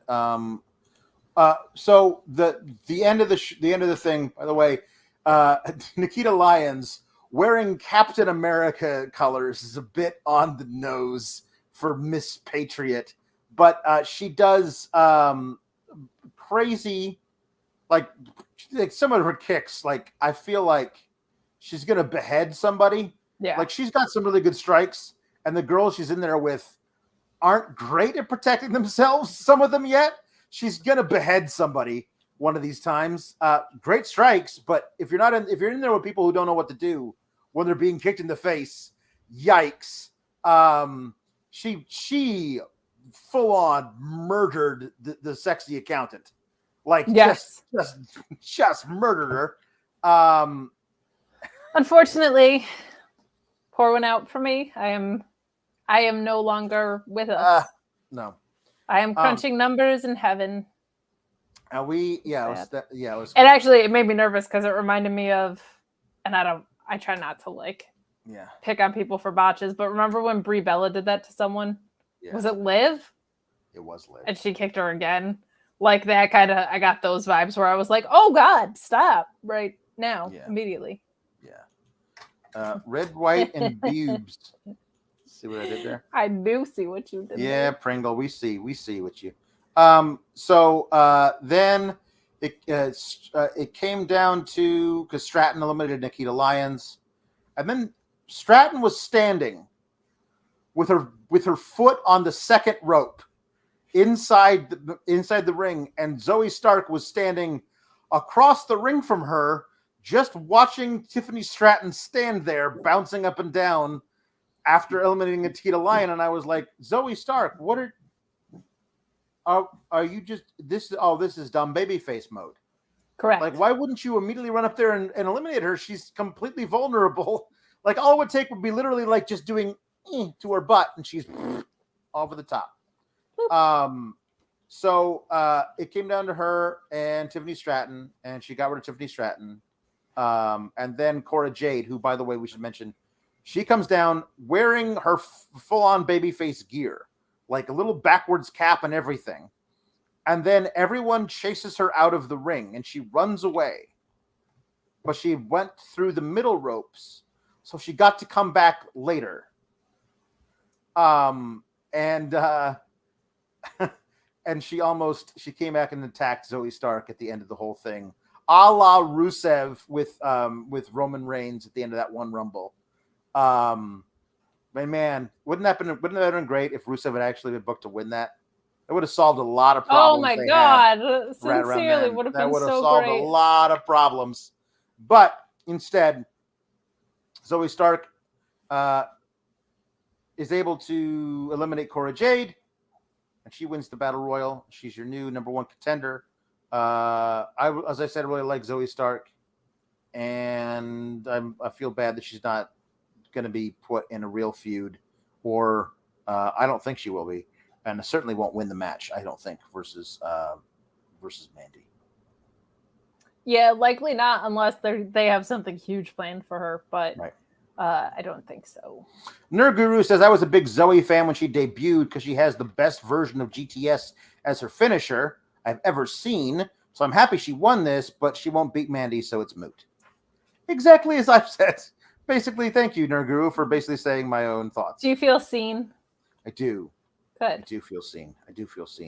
Orion Ben says, I'm back from watching the World Track Championships and the MLB All-Star Game. Thanks, Team KLX, for the concise wrap-up. Well, concise, not really. And RIP so Women's cute. Tag Team titles. Damn it. That's Yeah. true. It's true. NCB says, hashtag SGS for life. Legit question. Compared to where they were 6 months ago, who's worse off, Grimes or LA Knight? Grimes, because I think they have big plans for LA Knight, even if I don't like what those plans are. If it's how they value people, LA Knight, I think, is highly valued still on the main roster. I think they're actually putting a lot of stock in him, where Grimes, I feel like, is further away from any titles or getting called up. I don't think this Joe Gacy thing is going anywhere. I will leave room for them to prove me wrong because I haven't seen what they're doing. And we've wanted them to build out a stable instead of just one big muscle guy for a while. So I'm going to leave space for it. But between the two of them, I would say LA Knight is in a better position than he was 6 months ago. If for no other reason than he's making main roster pay now. Right. I would say that both of them are in terrible positions. I don't think they have any plans for LA Knight to wrestle. That sucks if that's the case. I mean, like, does it look like it to you? Like, I don't know how we get there from here. It doesn't look like they have any plans for the dudes he manages to wrestle. They're just out there modeling clothes. You will not get me to say one positive word about Maximum Male Models as currently presented.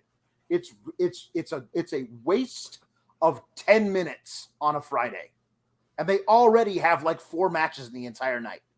It's a waste. Well, that's their own nonsense. Because they don't know how to pace a show. It's not certainly not Larry Knight's fault. No, not at all. Out there, he could do whatever he could. If they said, "Here's this crap, make it great," he could make it great. They won't let him. They're giving him these terrible. He's got out these. He's reading off of cue cards because like Eli Drake could improvise in the moment and make this shit good, but he's got to read off of fucking cue cards. It's awful. But in the terms of in WWE world, I know it's not good, but like it's over, so I think they'll feature it.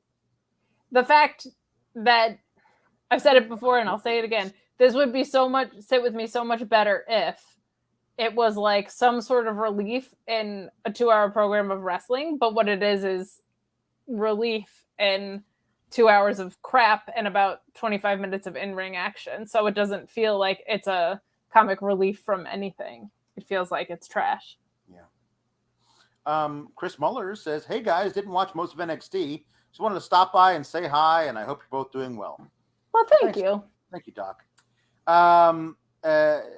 Alexander Smith says, "Thanks for actually calling out the BS on these reviews. Wrestle Talk and Cultaholic are great, but I loathe grading on a curve. WWE can do better." Yeah, don't ever grade on a curve. Don't say, "Well, this is pretty good for them." Like, no. They have the ability and certainly the money to like put together an amazing show consistently, and they choose not to do it because they don't like you. The only time I try to grade on a curve is when it's marked improvement against themselves. Other than that, no. Like if it's trending in the right direction, I'll at least note that. Right. But like the gap is from being actually good is right far.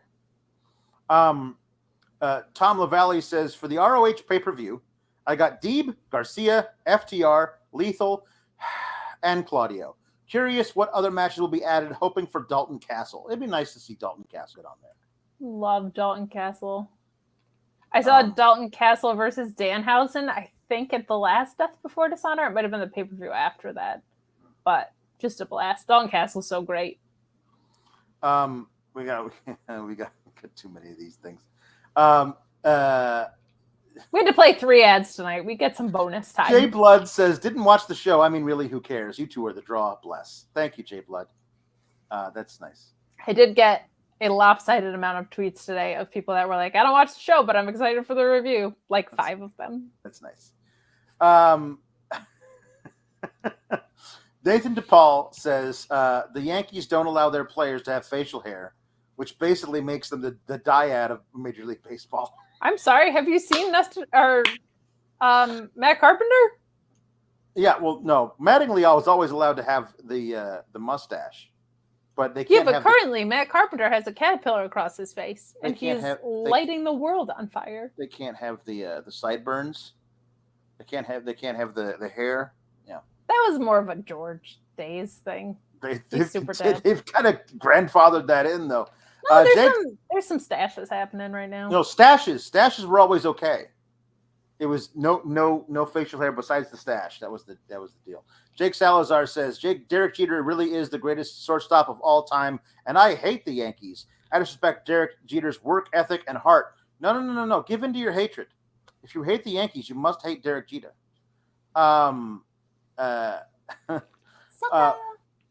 Mark Quill says, "Looks like I just made it down the wire for my birthday. In terms of sour graps, I see NXT got me a rotten egg of a gift, but Team Kalex getting me a great gift with their entertaining selves. Love y'all." Okay. We're on now to the jukebox. Last call for super chats and humper chats. Nurguru says, "This is for Kate. To quote The Rock, then The Rock jumped on the 4 train and headed right to the Bronx so The Rock could get out and show respect to the captain and say, 'Derek Jeter, clap, clap, clap, clap, clap, overrated, clap, clap.'" That wasn't in the chat. I'm pretty sure it was right there. No, it wasn't, Alex. I have access to the same document you do. Miro's overrated. Giannis is overrated.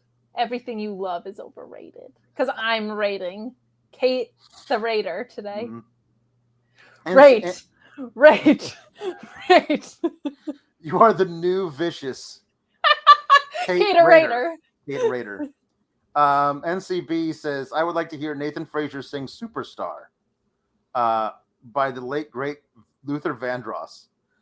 You've gotten everybody requesting Nathan Frazier. It's because your dopey face when you sing like him is so funny. Glad you think so.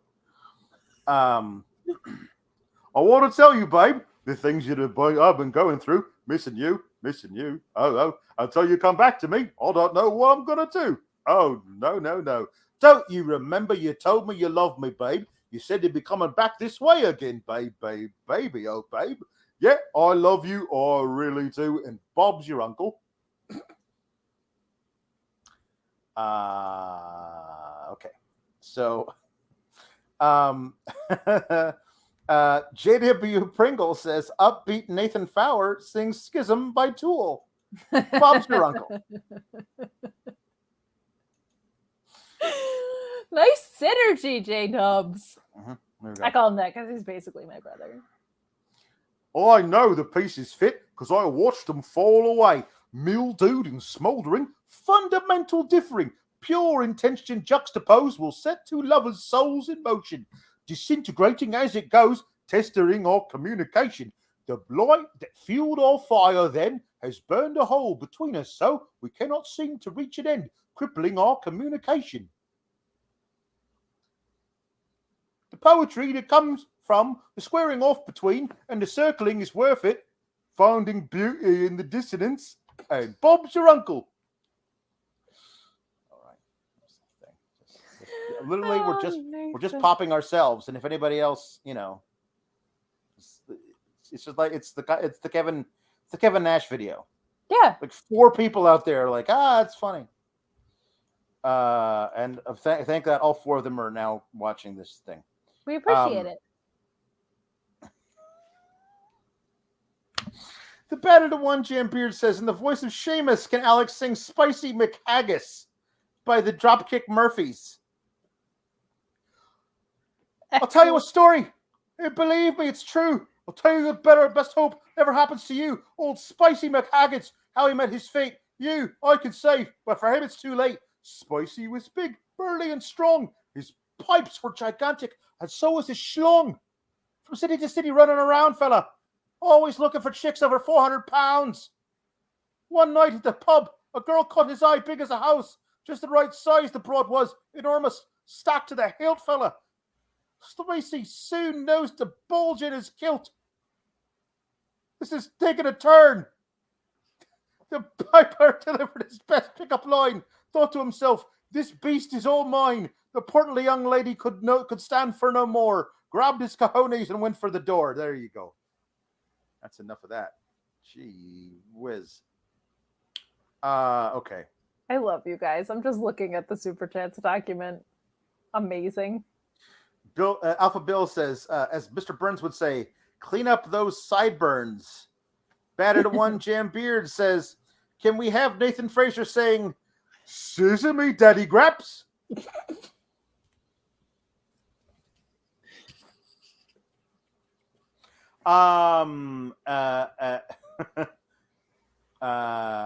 Then we got Jake Salazar says, no. I absolutely abhor Sean Payton, but I also respect his Hall of Fame coaching mind.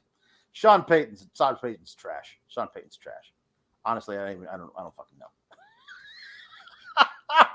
Anyway, okay, I did that one. Card Whiz says, capping off my birthday with a gift to the SGS. It's your birthday too, Card Whiz. Oh my gosh, birthday twinsies, Card Whiz and Mark Quill. I'd love to hear Linda sing Adelaide's Lament from Guys and Dolls, which I'm sure was legendary back in the day. Lament. Okay. You give me a kiss and you're grabbing your head and you're off to the races again. Hey. And I think of the time gone by. It says here, the average unmarried female, basically insecure, due to some long frustration, may react with psychosomatic symptoms difficult to endure, affecting the upper respiratory tract. In other words, just from waiting around for that plain little band of gold, a person can develop a cold. You can spray her whatever you figure there's streptococcus lurk. You can give her a shot for whatever she's got, but if it just won't work. If she's tired of getting the fish eye from the hotel clerk, a person can develop a cold. It says here, there you go. A person can develop a cough if the wedding is on or off. You can feed her all day with the vitamin A and the bromo fizz, but the medicine never gets anywhere near where the trouble is. If she's getting a kind of a name for herself and the name ain't his, a person can develop a cough. It's a very long song. It's a lot of symptoms, and you had 8 husbands. Yeah. So it's relatable. Happy birthday, Card Whiz. I don't remember getting Humper Chats under that name, I don't think. So if you're a new Humper Chat sender, we appreciate that. Okay. Okay, we're capping chats too. Can't do anymore. Literally can't do anymore. Nathan Frazier is going to sing X Gonna Give It To You. And this is going to be interesting. Thank God that Luis got me the radio edit. Thank the Lord, and you're only doing the first verse. Yeah. X Gonna Give It To You. Wait for you to get her on your own. X Gonna Deliver To You. Knock, knock, open the door. It's real with the non-stop pop, pop, and stainless steel. Go hard, getting busy with it. But I got such a good heart, I'll make a matey wonder if he did it. That's right, and I'll do it again, because I am so right, and I got to win. Break bread with the enemy, but no matter how many cats I break bread with, yeah, I'll break with who you sending me. You guys that never wanted nothing, but your life said, bloke, that's for the light day. Getting no niggas out, and they said freeze. Well, I won't be the one sitting up on his knees, but please, if the only one said you cats did is come to play, stay out of my way, Bob's your uncle. X gonna give it to you. Nathan Frazier's gonna give it to you. If your name's Bob, I'll give it to your uncle. Wait, but Bob is my uncle. Really? Yeah. You have an Uncle Bob? Seriously? I have 2. You have 2 Uncle Bobs? I do. That's got to be very confusing. One's more like an Uncle Bobby than an Uncle Bob. Okay. Well, fine. This is too many things. Yeah, guys, no more. We're so thankful of your support. Thank you for supporting the show. Over time already, though. Okay. Nathan, my God. I need Finn Balor to sing I Ain't Got Nobody by David Lee Roth. I'm just a gigolo. And everywhere I go, people know the part I'm playing, paid for every dance, selling each romance. Ooh, what they say. There will come a day when youth will pass away. What will they say about me? When the end comes, I know it was just a gigolo. Life goes on without me. You're a bad father. I just cut the top rope. There you go. I fell. I ain't got nobody. And nobody cares for me. Okay, thank you. Thank you for that. My goodness. Nathan Frazier singing Radio Gaga by Queen. I love how over Nathan Frazier is. I hate it. Now. I sit alone and watch your fight. My only friend through teenage nights and everything I had to know. I heard it on my radio. You gave them all those old-time stars through Wars of Worlds invaded by Mars. You made them laugh. You made them cry. You made us feel like we could fly. So don't become some background noise, a backdrop for the girls and boys who don't know or don't care and just complain when you're not there. You had your time. You had the power. You have your fairness hour. Radio Gaga. All we hear is Radio Gaga, Radio Goo Goo, Radio Gaga, Radio Bob's your uncle. Nailed it. No, what I like about him being so over is not only your dopey face, but also the fact that he's on NXT. Not right now. He's not. No, but like he's on the program that we review. Yeah. So synergy. Yes, there you go. Tom LaValle says William Regal's got to sing "We've Only Just Begun" by the Carpenters. All right, now okay, it's hard to go from Nathan Frazier to William Regal. Here we go. We've only just begun to live. white lace and promises, a kiss for luck, and we are on our way. We've only just begun. But before the rising sun we fly, so many roads to choose. We'll start out walking and learn to run, and yes, we've just begun, staring horizons that are new to us, watching the signs sunshine along the way, talking it over, just the two of us, working together day to day, and when the evening comes, we smile, so much of life ahead, we'll find a place where there's room to grow, and yes, we've only just begun. War games. War Games, Man with the Mask. Okay. Jake, stop sending chats. Stop it. No, Linda cannot sing Pony by Genuine. Linda will sing that next time. Next week. Okay. Okay, Jacob. Luis. Next time. Jake Salazar says, I'm going to throw Alex off. William Regal singing Runnin' by fellow Brit and my home Atlanta native 21 Savage. Jeez. Yeah. We don't. Okay. That one will also be next week. Okay, Luis? Yeah. We'll do that one next week. Finally.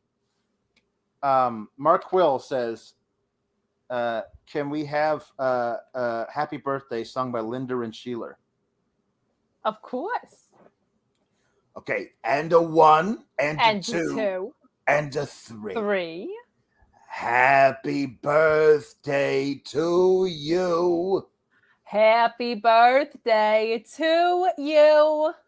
Happy birthday, dear Mark and Cardwill. Happy birthday to you and many more. There you are. Are you 1? Are you 2? Are you 3? I honestly don't know how old Mark Quill is, but he's 4 years old. It ends right there. He's 4 years old. That's just all. like you. Yep. 20 years before you cross the Oregon Trail. That's Troy. There you go.